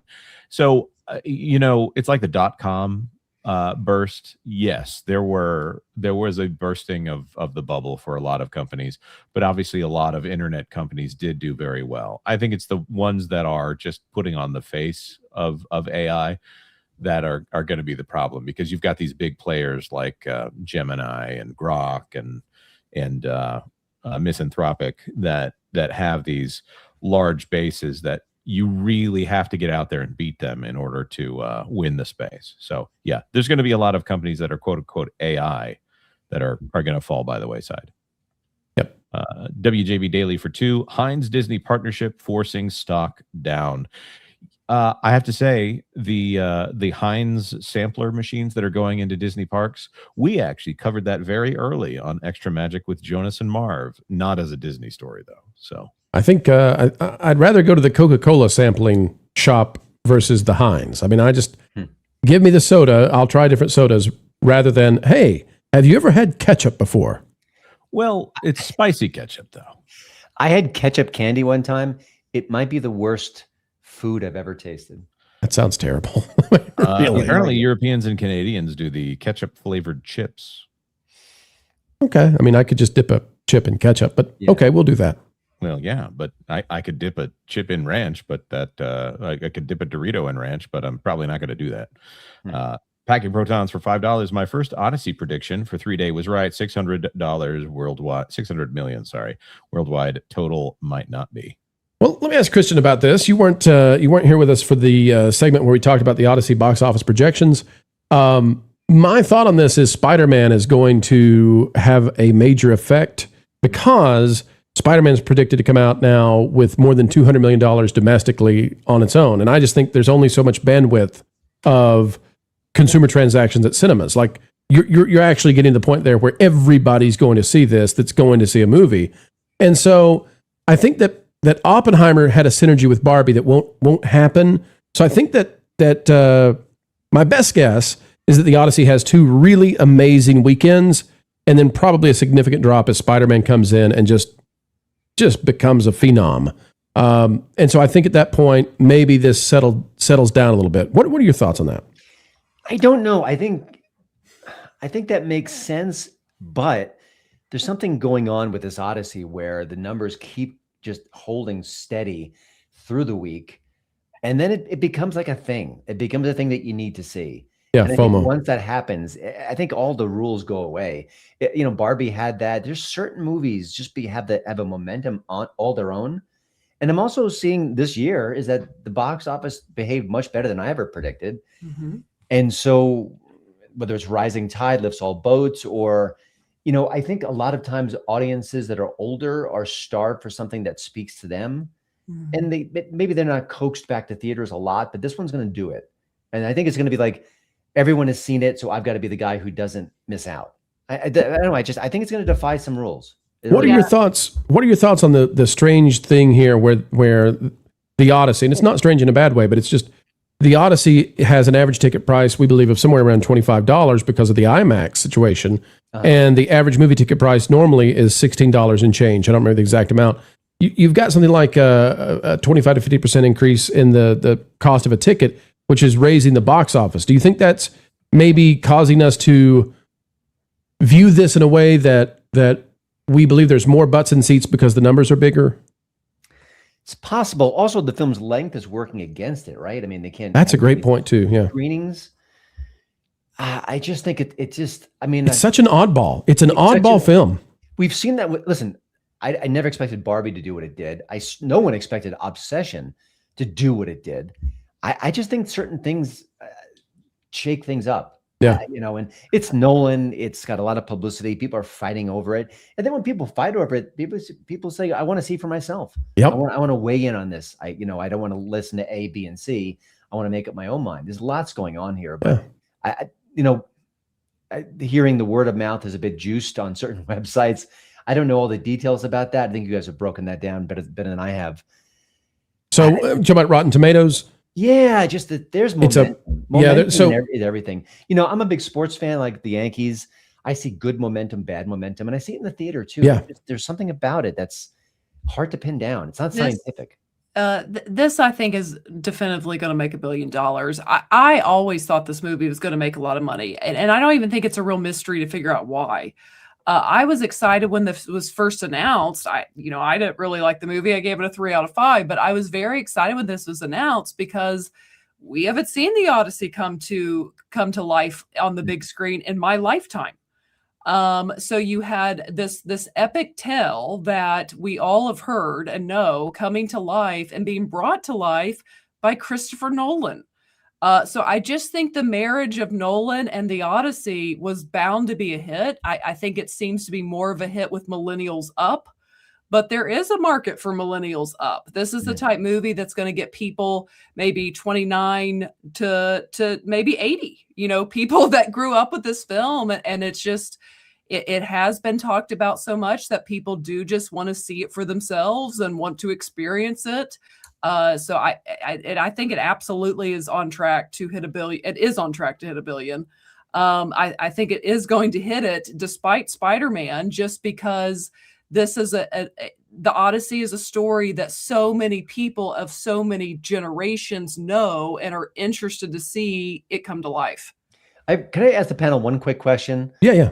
If it wasn't Christopher Nolan, everything else was the same cast, same budget, same everything, and it was some new semi-unknown director who might be a rising star, how much does it make?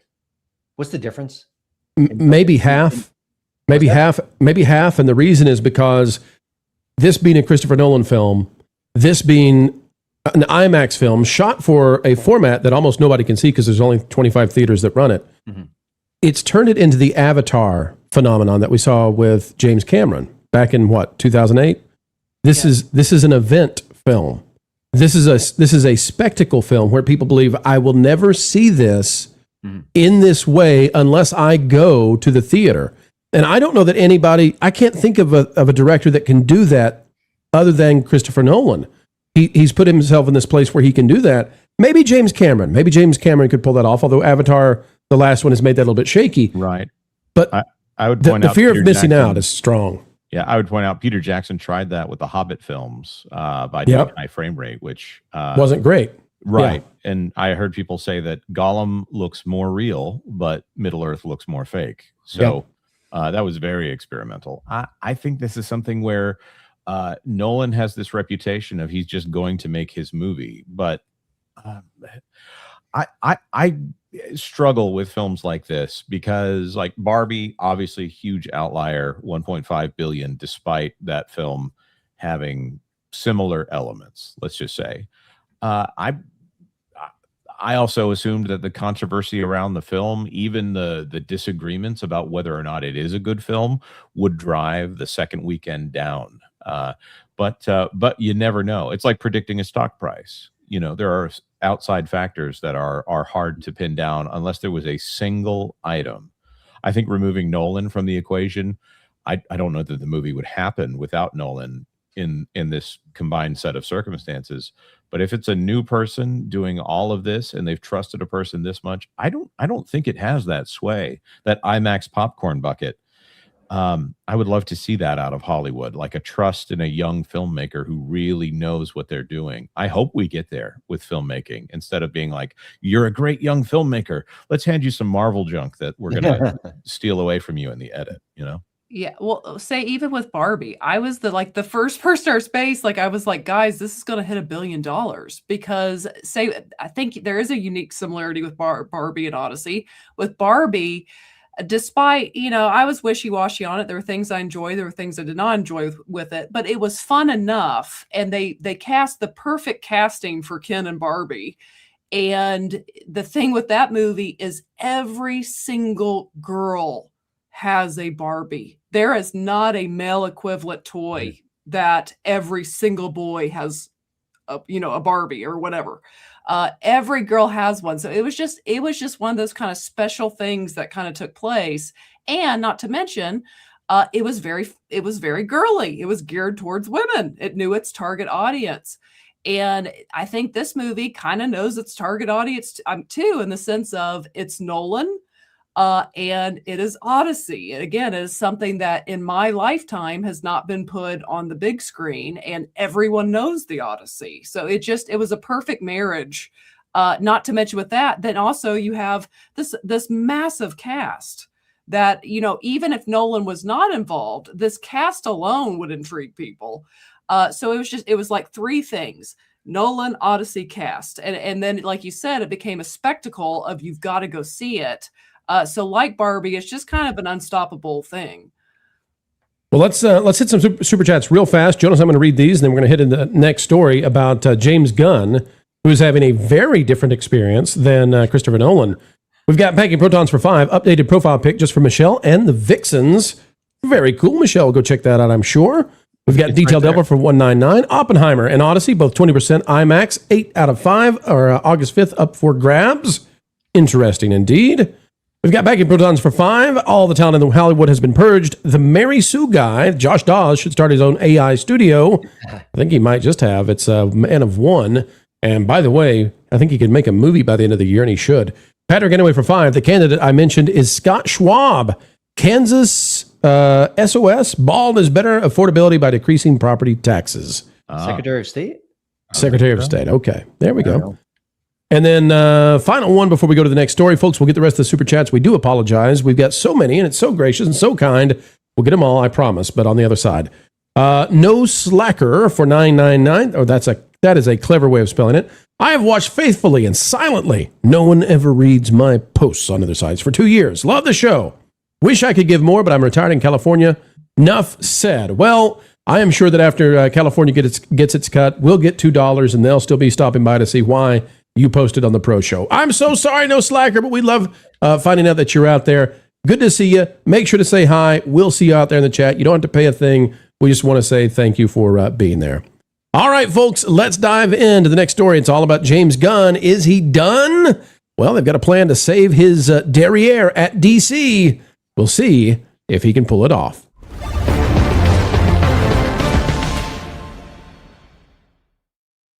James Gunn has had a tough go of it over at DC. Superman was a disappointment. Supergirl, well, disappointment doesn't begin to describe the bad time they're having over there. But now, maybe they found a way to save the day and keep James Gunn going, even after the Ellisons buy the thing, getting Warner Brothers, which will, in fact, happen.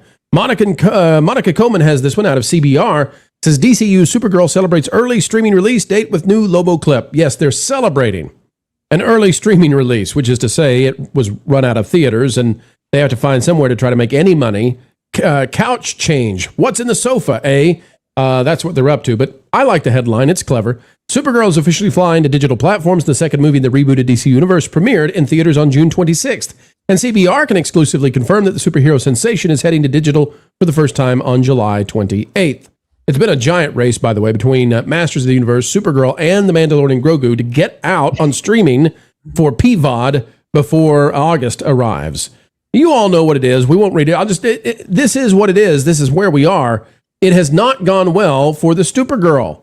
How bad is it? Well, the best we can find in regards to Supergirl these days comes to us from the HuffPost. They used to call it Huffington, but now it's just the HuffPost. And as you can see, I am not subscribed, but I do want to read the title to you from Kenneth Williams Jr. The manosphere wants men to fear women. Supergirl taught me to learn from them. My queer inner child relished the opportunity to learn more about a superhero whose emotional strength was just as resonant as her physical capabilities. Christian, I'm sure you'll be writing a similar headline anytime, any old time, right? I can't even. Neither can I. Oh. So what's going to save the day if that's the best that Supergirl has to claim? Well, they're moving on to Clayface, and that's where everything is heading. Dread Central has this one by Brad Miska.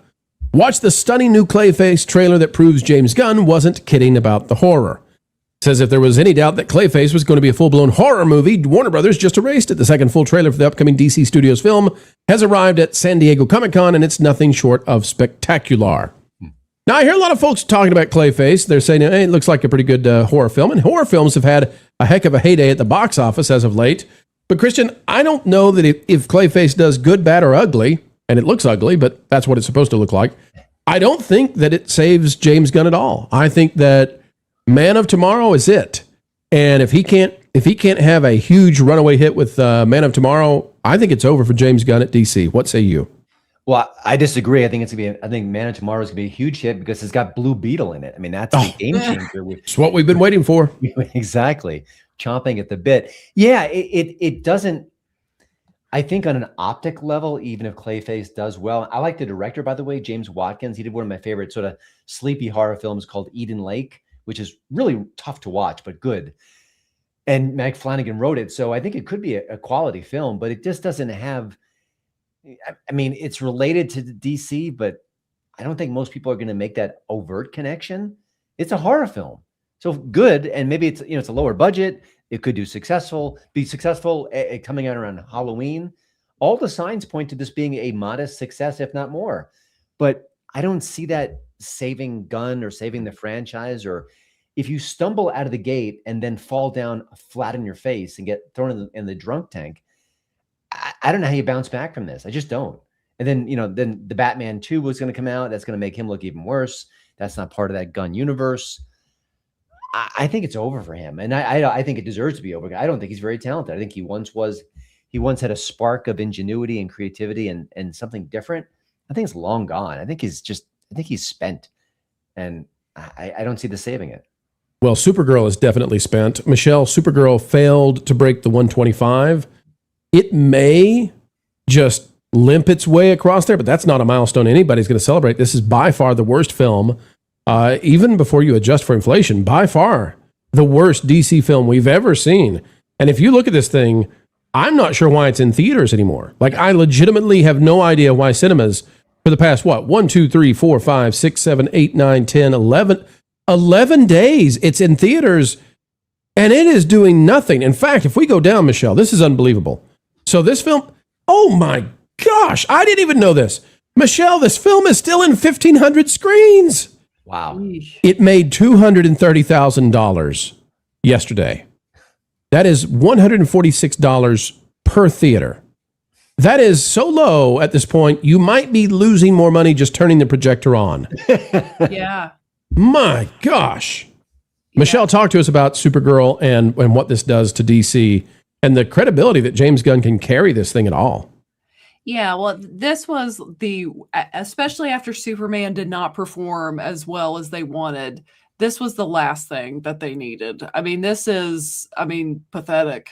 I mean, it's the only word you could really think to describe it. Flatline.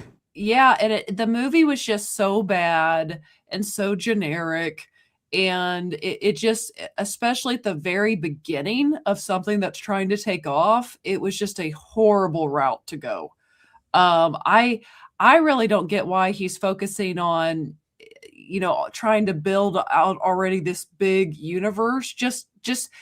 I miss the days of simple movies, where simple superhero movies, where there's one superhero, it's in the title. Yep. And you write a solid script with a good villain for that particular movie.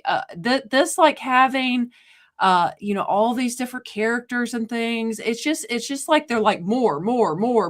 And I just haven't really enjoyed most of them.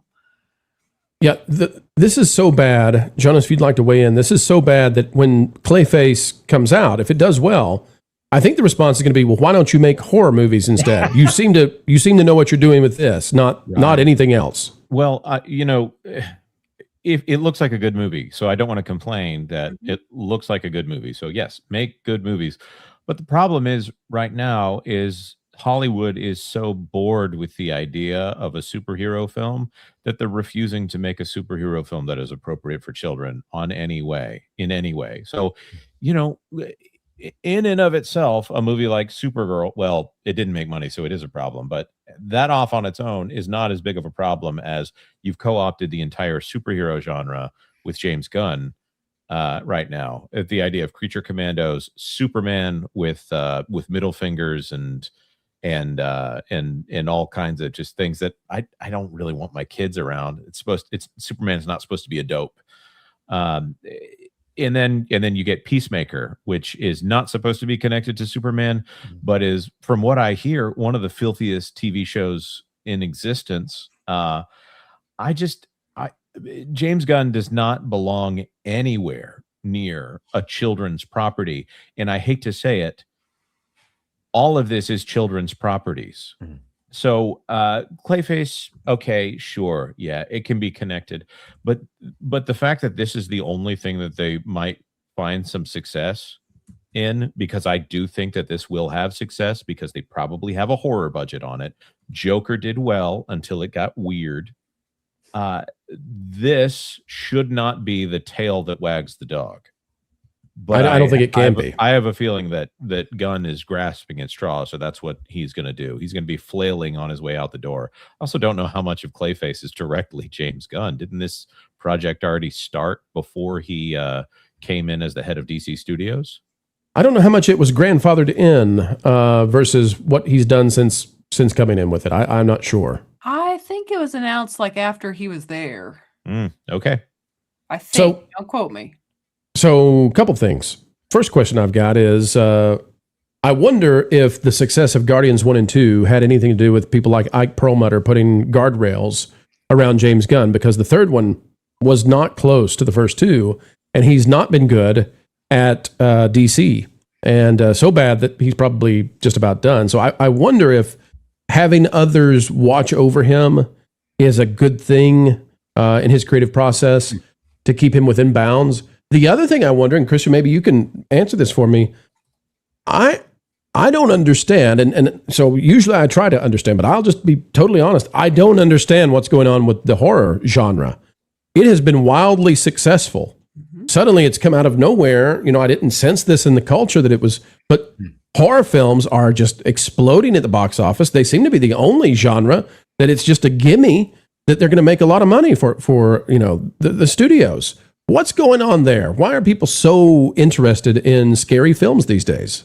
Well, I think it's cyclical. I think horror keeps having a moment, then it kind of fades and has another moment. That's part of it. I think that we're living in really contentious times, and I think we fall back on nostalgia sometimes. But I think the visceral nature of horror really speaks to people. I know I had some tough things going on in my life about 6 years ago, and all I wanted was genre films, just horror and thrillers and things like that. Maybe collectively we need that, but also we've got these young filmmakers, and Osgood Perkins isn't young, but he's emerging, I guess you could say, who are pretty good, pretty talented. I mean, I didn't love Obsession like the rest of the world did, but it's a good film by a young filmmaker who made something interesting.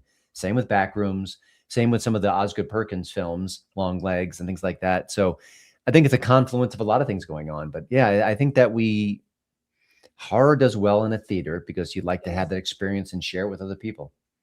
I think I can answer this. Please. Because I'm someone who in my 30s discovered how much I like horror.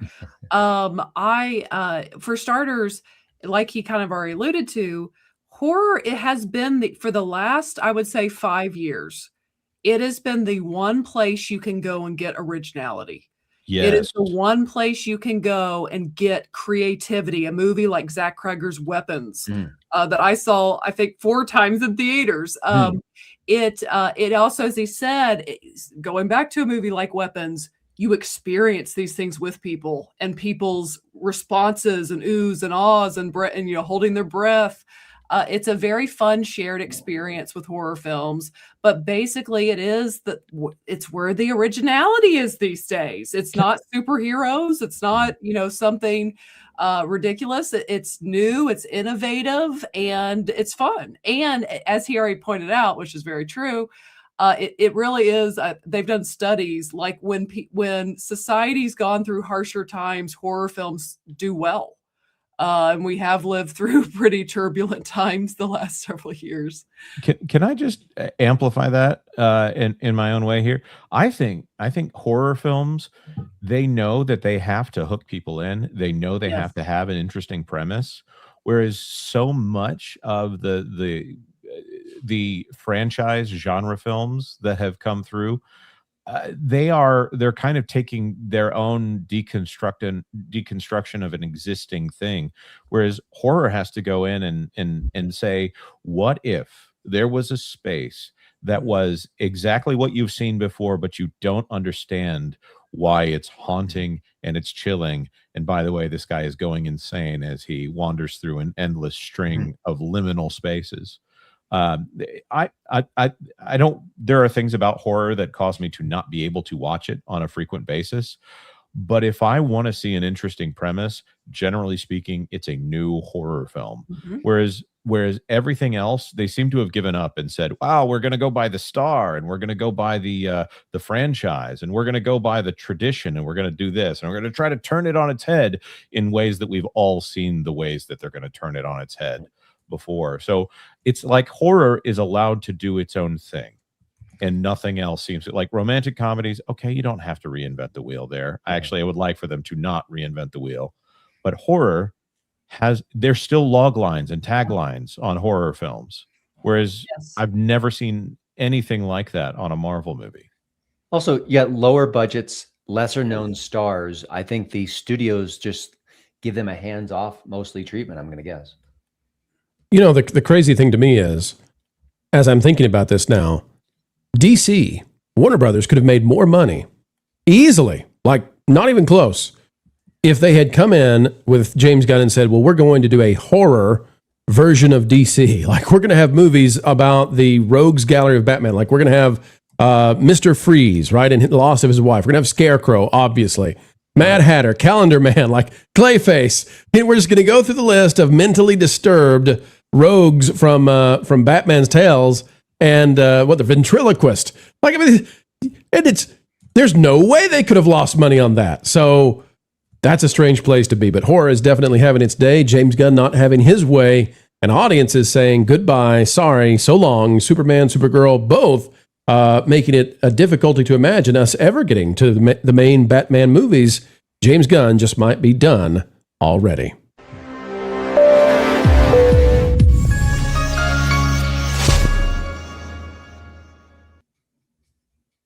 Jonas, we must say farewell to Michelle, but before we do, please do we have any super chats for her? And while Jonas is grabbing the super chats, Michelle, could you tell the folks out there about Force of Light Entertainment and why they should be subscribed yesterday?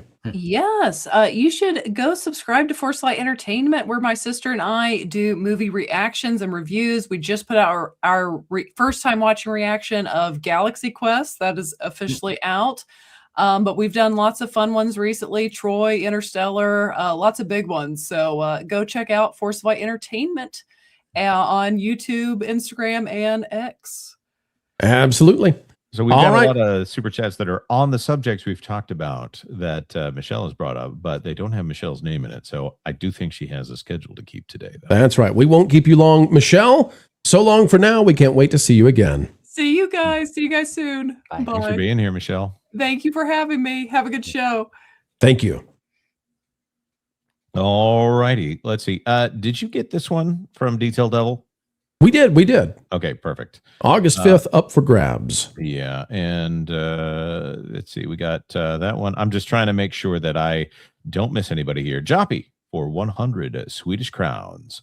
I'm going to need to know when you think there'll be a member panel tomorrow, by the way. Is it going to be at a regular streaming hour with the exception that it's an irregular day?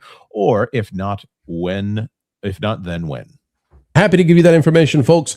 Tomorrow, and this is because we had the breaking news that threw us off a little bit. We had to cover the Disney stock crashing. And that's a little hyperbolic, but it's down significantly, and it's down 25% over the past year.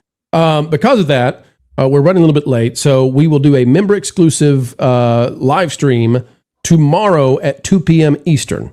Okay, that makes sure that we're not streaming over our good friends at Midnight's Edge, who Tom and Andre are going to be joining us, I hope, in the next 2 weeks. We're working on getting that scheduled. Never want to stream over the top of them, but we will be here at 2 p.m. for a member exclusive stream tomorrow. Come join us. Alrighty, let's see here. Scruff Dizzle for 5. Props to Rockford, Illinois. Hart. I grew up in the UP on K.I. Sawyer Air Force Base in the 80s. Much love for the Great Lakes. Go Great Lakes. Thank you, Scruff Dizzle, for sharing. Yep. Hoofle McGruffle for 519. Interesting. How many copyright strikes can channels get before they're demagnetized? I don't know if that's a very clever joke or if it is an unintended swipe of the phone. Demagnetized? I would say you get a 1 strike and suddenly you just can't attract the same number of viewers anymore.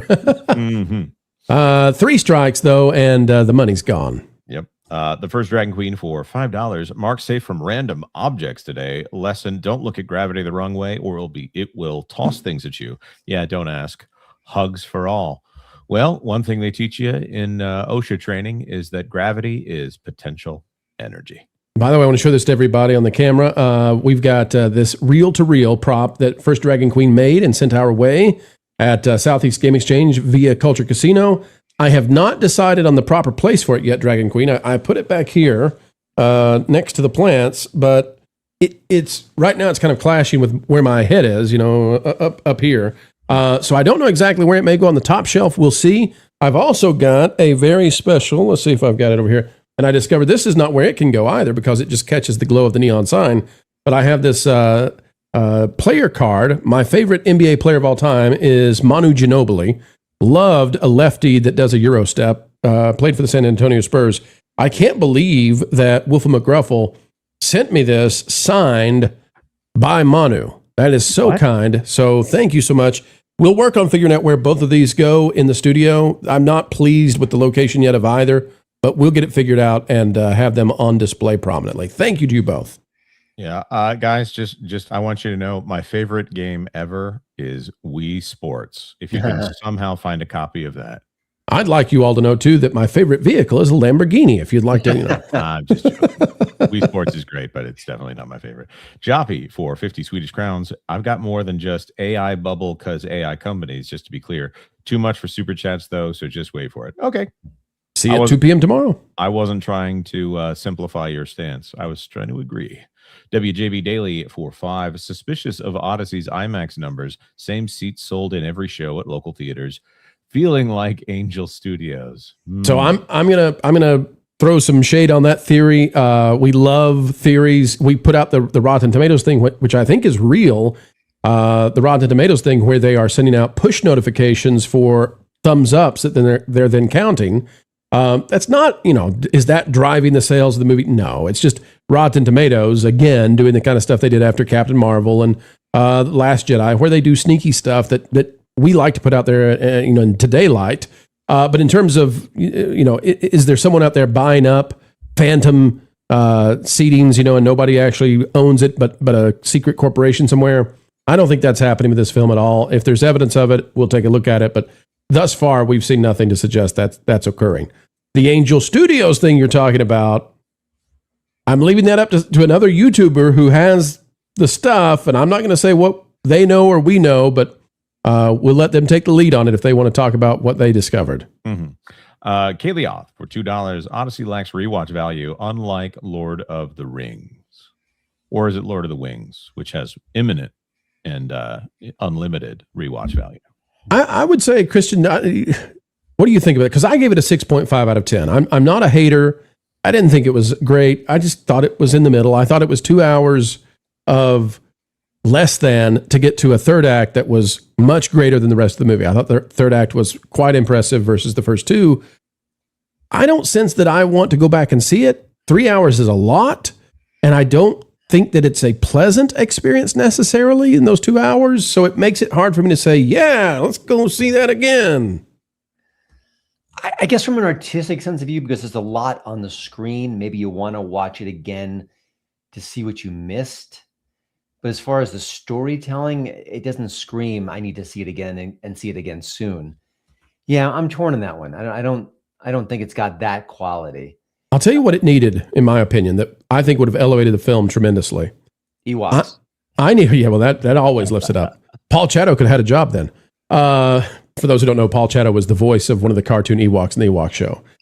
So Christian, I thought it was missing beauty in the first 2 hours.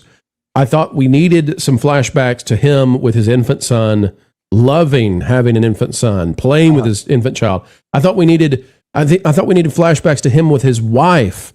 Them enjoying marriage, and not in some sort of weird way, but just enjoying being together. We needed a flashback to what it is. What are we fighting for? And because we didn't have that, we had to assume that. And that's what didn't work for me, is that we go from horror to horror, abomination to abomination. But it's like, okay, what was beautiful, buddy? What was it that you loved? And I think if that was there, it'd be more rewatchable. You know, I would add on to that. If somewhere in this Odysseus was maybe like captured and then forced to play in a gladiator arena, I think that would probably add to it. Also, Sasha Stone came up with this. It's not my idea or my perception, but where's the sexuality and romance? Like, why wasn't Charlize Theron seducing Odysseus? That whole segment didn't make any sense to me. It just seemed like a stall. I think I know the answer to that. They were trying to avoid showing that he is unfaithful to his wife while his wife is faithful to him, because then that plays out poorly with the beliefs of the day about how women and men should be egalitarian in that sense. Like, that goes against presenting him as any kind of hero in Hollywood. Well, but he could resist, or he could be, his head could turn. Oh, you think they should have retconned it where he managed to resist it? Okay, well that's interesting. I didn't find that section of the film engaging at all. I didn't either. Yep, I'm with you. It felt like some sort of weird fever dream, as opposed to like there was a relationship there. Yeah, something was missing. WJB Daily for $2. Why do modern films have such bad sound? Because they need orchestras and they need composers like John Williams, again, that give us things that as soon as we hear the first 3 notes, we go, I know that. I like Hans Zimmer, but I do long for the days of a good theme film score. Michael Giacchino seems to be one of the few people who are giving us that. The Mum, member for 25. I saw Avatar 3 times in theaters way back when all on normal screens. I don't lose any sleep never seeing it in IMAX. Hi, panel. Hi, The Mum. Good to see you, man. I will say, if you didn't see Avatar in 3D, that's what it was made for. So IMAX set aside, Avatar was definitely a 3D experience at a time when 3D was not the norm, and it created it as the norm. Yeah. Right. Or at least, hopefully that's what they were aiming for. Looking back, I was a lot harsher on the Avatar films than I should have been. They are much longer than they need to be, but at the same time, brilliant in their own way. Joppy for 100 Swedish crowns. If you want a preview, I'll say this: look at market debt, historical warning signs, leveraged loans, and margin trading. Compare that to where that money is going and what happened in U.S. history. You know who's going to win? It's NVIDIA. Companies may come, companies may go. The idea that intelligence can be generated through vast computational power is not going away, and the race to have huge data farms is going to grow and grow and grow, and it's of national importance to be ahead of China. So I don't see this as a bubble that can be allowed to pop by the U.S., because the U.S. has to maintain intelligence dominance in order to be the superpower that it is. So that's my position there. Yep. Detail double for 2. Unlike Marvel noobs, PJ proved SFX ability before Lord of the Rings. Yes, he did. Peter Jackson, a revolutionary filmmaker before Lord of the Rings. Packing protons for $5. Hollywood thinks that good, kind, and Thundercat morals at the end of every episode is corny. They can't make heroes for kids anymore. That's the problem.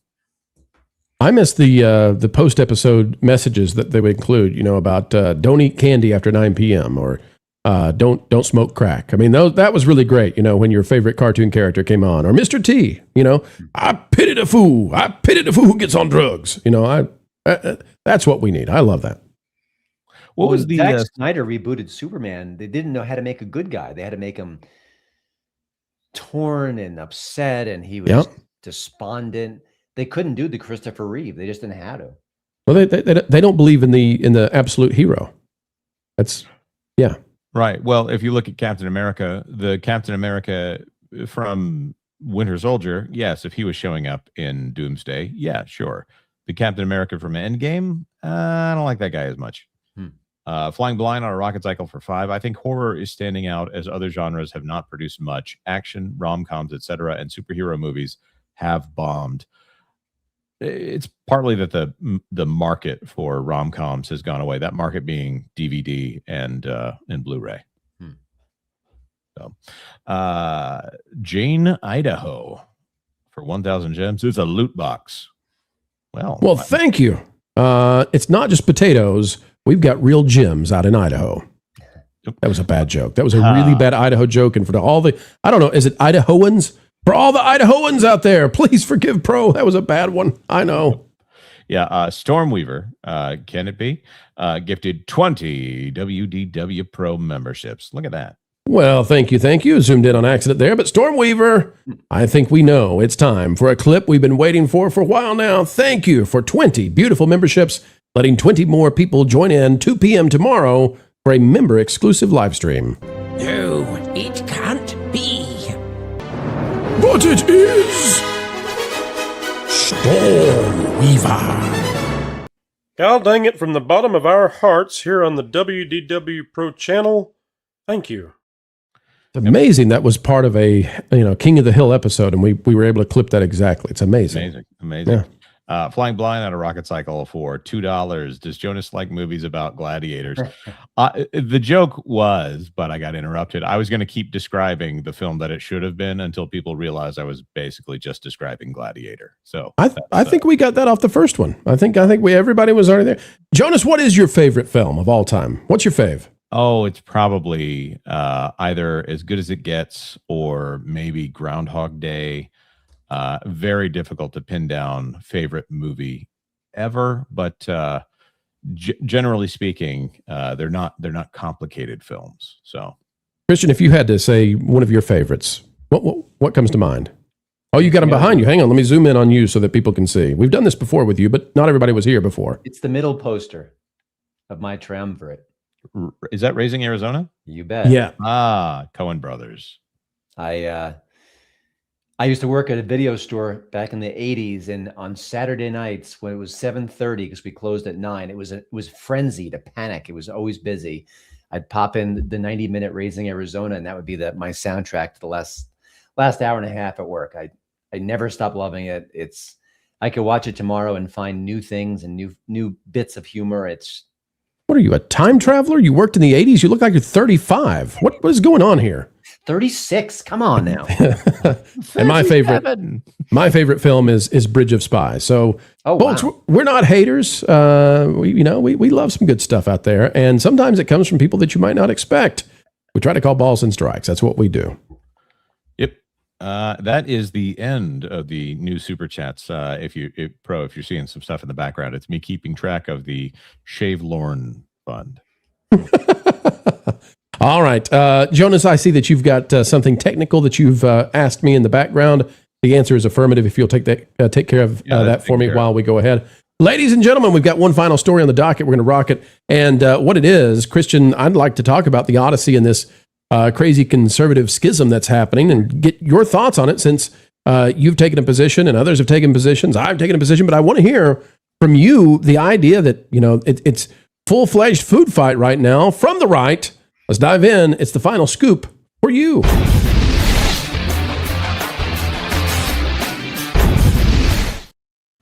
Christopher Nolan's The Odyssey is being called a middle finger to society by some of the folks out there who did not like the film, some who feel the backlash, the ratios on the YouTube trailers was well warranted. One of those individuals is Matt Walsh, talking about The Odyssey. He says you can judge a book by its cover most of the time, and the cover of this one had a gender-confused woman in man's costume and a race-swapped Helen of Troy. We judged those to be massive red flags, and it turns out we are right. We'll play the clip from Matt Walsh, who was going after, by the way, his boss, Ben Shapiro, who loved the film, said it was one of the best films he's ever seen. And Matt Walsh came out later and said, don't listen to any conservative who says such a thing. It's a food fight. Who's right? Let's listen to Matt Walsh. Now that I've actually seen the movie, I can definitively say that every single criticism from conservatives was entirely correct on every point. We were not only correct in our prejudgment, but much more correct than we ever knew. You can judge a book by its cover most of the time, and the cover of this one had a gender-confused woman in a man costume and a race-swapped Helen of Troy. We judged those to be massive red flags, and turns out we were right. The Odyssey is indeed a 3-hour-long middle finger to its source material, to Western civilization, to white people, to Greeks, to literature, and to movie making in general. It contradicts itself to the point that every important aspect of the story, from the plot to the theme to the characterization, is reduced to incoherence. The dialogue, in the rare moments where it's even intelligible, is often clunky and heavy-handed and wildly out of place. Most of all, the film does not feel like a story set in the ancient world, which is a fatal problem for a film set in the ancient world.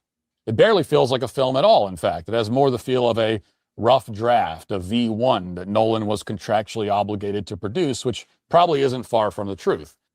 All right, but Christian, you have posted this on the Hollywood in Toto, your website, and folks, we recommend you go check it out. You said Christopher Nolan's Odyssey is a stunning, frustrating triumph. Now, I'm probably a little bit harsher than you are. I gave it a 6.5 out of 10, and I found the film to be not terrible, not great, just I thought things like the artist formerly known as Page pulled me out of the movie. I was not convinced this is actually a Greek warrior in any sort of way. I thought the Helen of Troy stuff was strange. I thought that it was 2 hours of kind of atrocious stuff that we go through to get to a third act that I thought was really pretty good. But then it gets undermined at the end. And I was curious your thoughts on this, because I don't hear many conservatives talking about this, but I felt like at the end of the film, what really pulled me out of it, and I still give it a 6.5 because, as you say, it's a stunning film. And I agree. It's technically just, you won't see a superior film from a technical standpoint, from the cinematography, from the colors, from the effort that's been put in. It looks like no other film we've seen. Like, it doesn't look like a Marvel film. It doesn't look like the stuff we've been served up for a decade.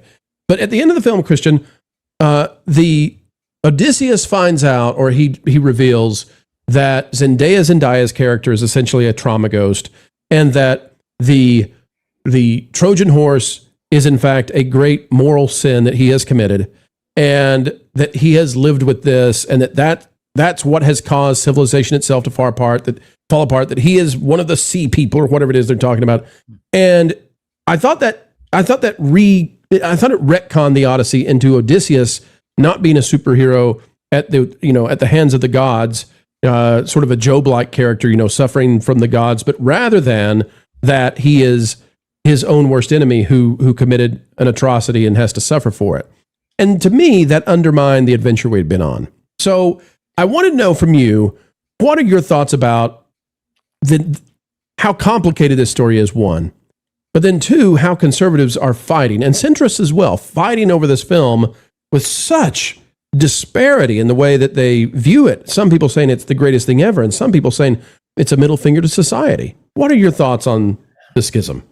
A couple of things. One, I'm not married to the source material, so I don't revere it. I don't know it well enough. So I kind of just judge it as a film, a story, a production. That's my fault. It's my weak spot. Just kind of saying that up front. I am sad to see the fighting on the right regarding this, because there's a lot of meanness involved. Listen, I watched more of Matt Walsh and what he had to say. I thought he made a whole bunch of great points.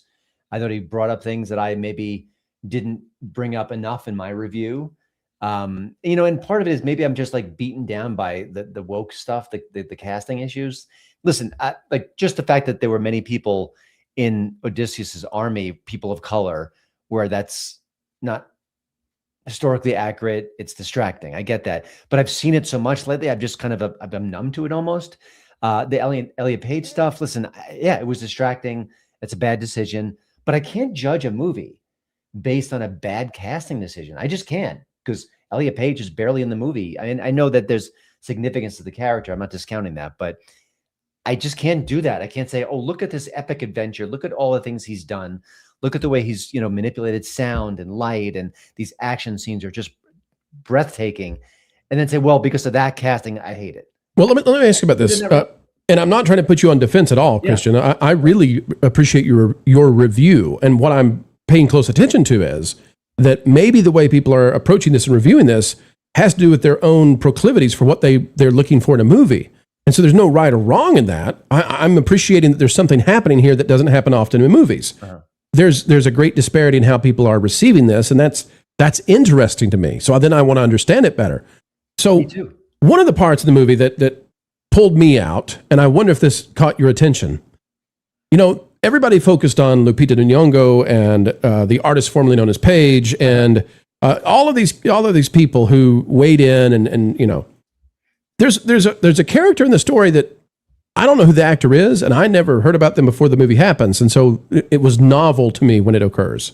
And that is when we're passing by the sirens.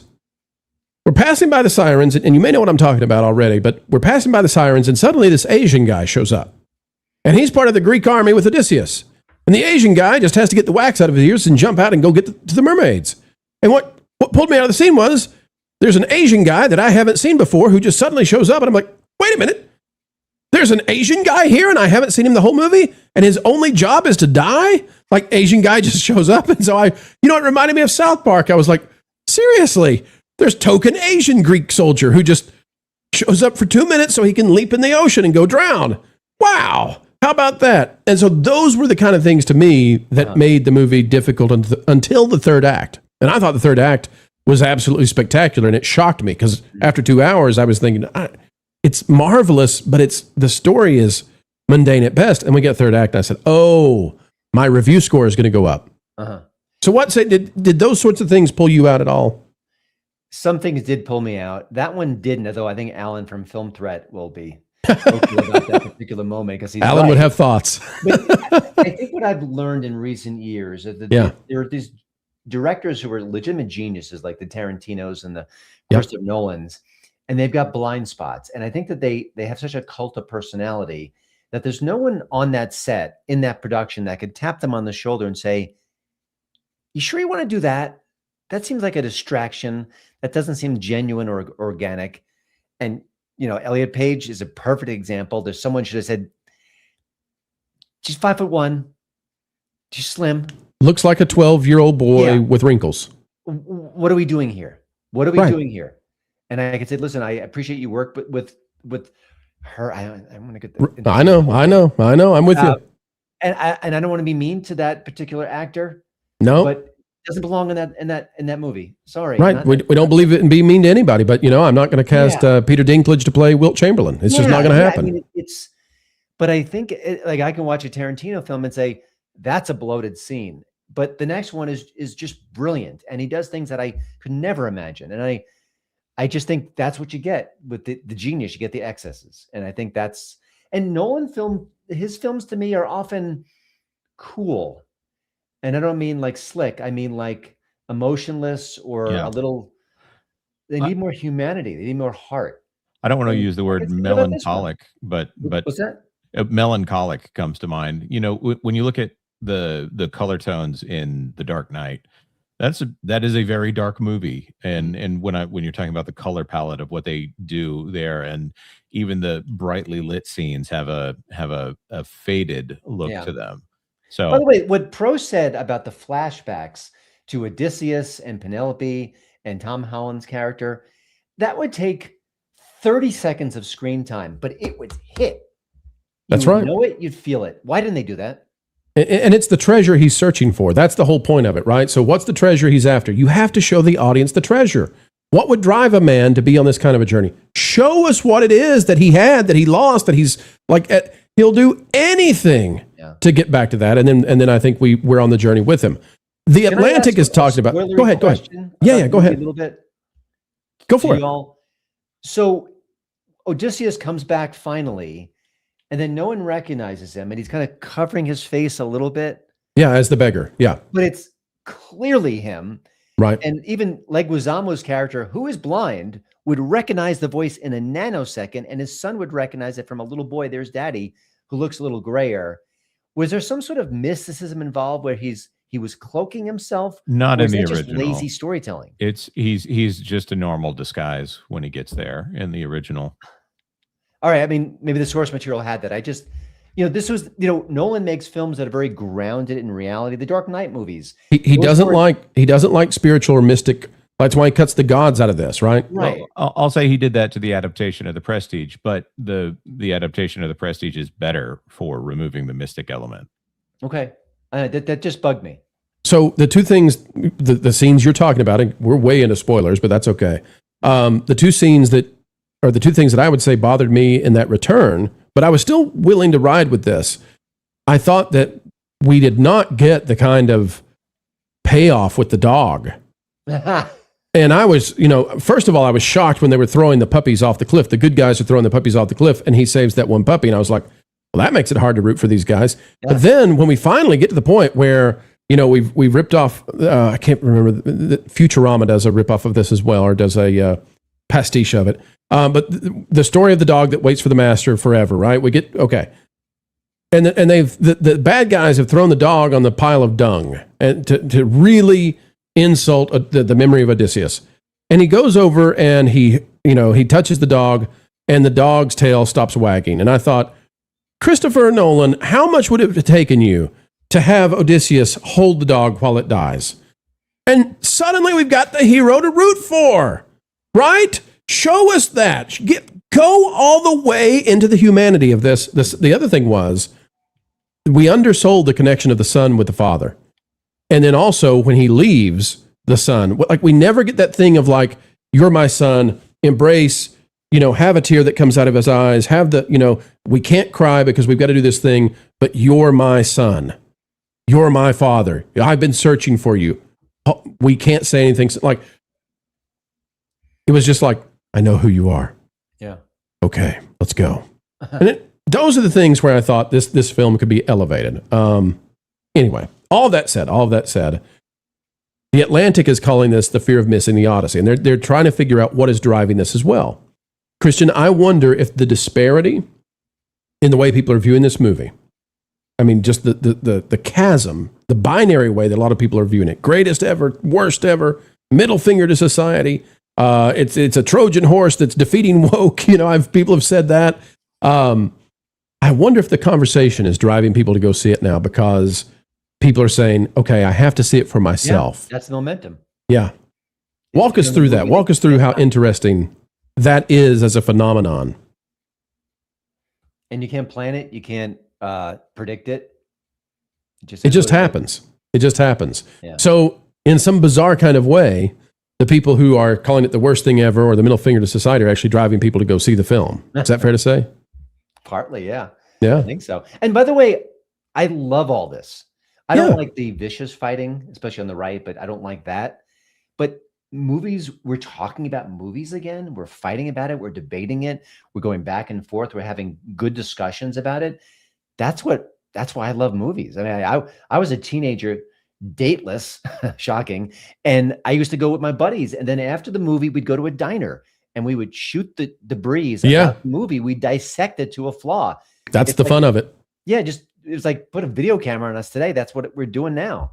That's I right. love that. I think that's great. And as much as I was disappointed by Barbie and I thought it was woke and I thought it was this and that, it made people run to the theaters. And I love that part of it. The fact that like women were going out with their besties and dressing up, that's great. Even if I didn't love the movie, I love that element of it. And one of the best parts about Barbie, the funniest cultural threads there was the idea that the Kens were the oppressed and the Barbies were the oppressors. And it was never intended to be part of this. That was not an intention of the writers of the script. And this comes out. I love the back and forth of that. So I'm with you completely. Folks, you may have loved the Odyssey. You may hate the Odyssey, but just remember, it's a movie. And be kind to the people who have a different opinion than you. And keep in mind as well that the Odyssey is being seen through very interesting lenses. The woke view this as their cause to celebrate because they defeated Go Woke, Go Broke. There are those on the right who say this is a Trojan horse. Nolan has tricked Hollywood into embracing the values of Christianity. And there's all kinds of opinions in between. So the conversation goes on. The second weekend will be incredible. And we will be watching to see does Spider-Man swing in and take the legs out of the Odyssey. Nobody knows. But here we go, folks, into entertainment and into the fun of discussing the things. Folks, that's our story. Tell us in the chat, in the comments, what do you think about the Odyssey and where do you land? Matt Walsh, Christian Toto, Ben Shapiro, Pro. Jonas doesn't have an opinion on thing. He's still got to go see it. Jonas, you ready to sacrifice 3 hours? No, I'm going to go see Oh Brother, Where Art Thou again. Oh, boy.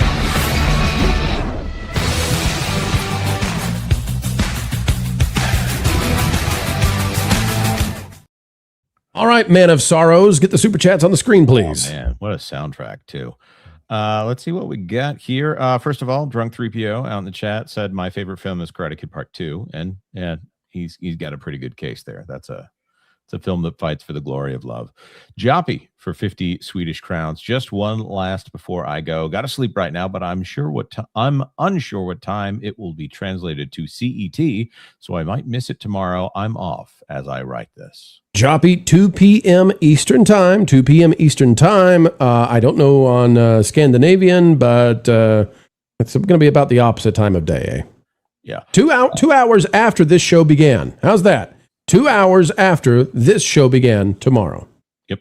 Let's see here. Packing Protons for $5. It says the new trailer for Coyote versus Acme has been released. I'd love to see it. I probably will see it after the show. I'll say my kids' minds were blown when they saw Wile E. Coyote on the screen. They went, no way, man, that's awesome. So, and they didn't want to see the live action Moana. So, maybe there's something there. William Schweikert for $5. To call the film The Odyssey, then you should be true to the source material. If you call it Christopher Nolan's The Odyssey based on Homer's work, thoughts? Well, there was a Baz Luhrmann's Romeo and Juliet that makes it quite clear. Cronin's The Mummy.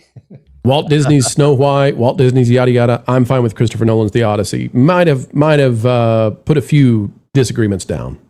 Yep. And Brendan Fraser is not in Christopher Nolan's The Odyssey. Detail Devil for $2. I got FOMO for Greek Myth. Hades Town, never Nodyssey.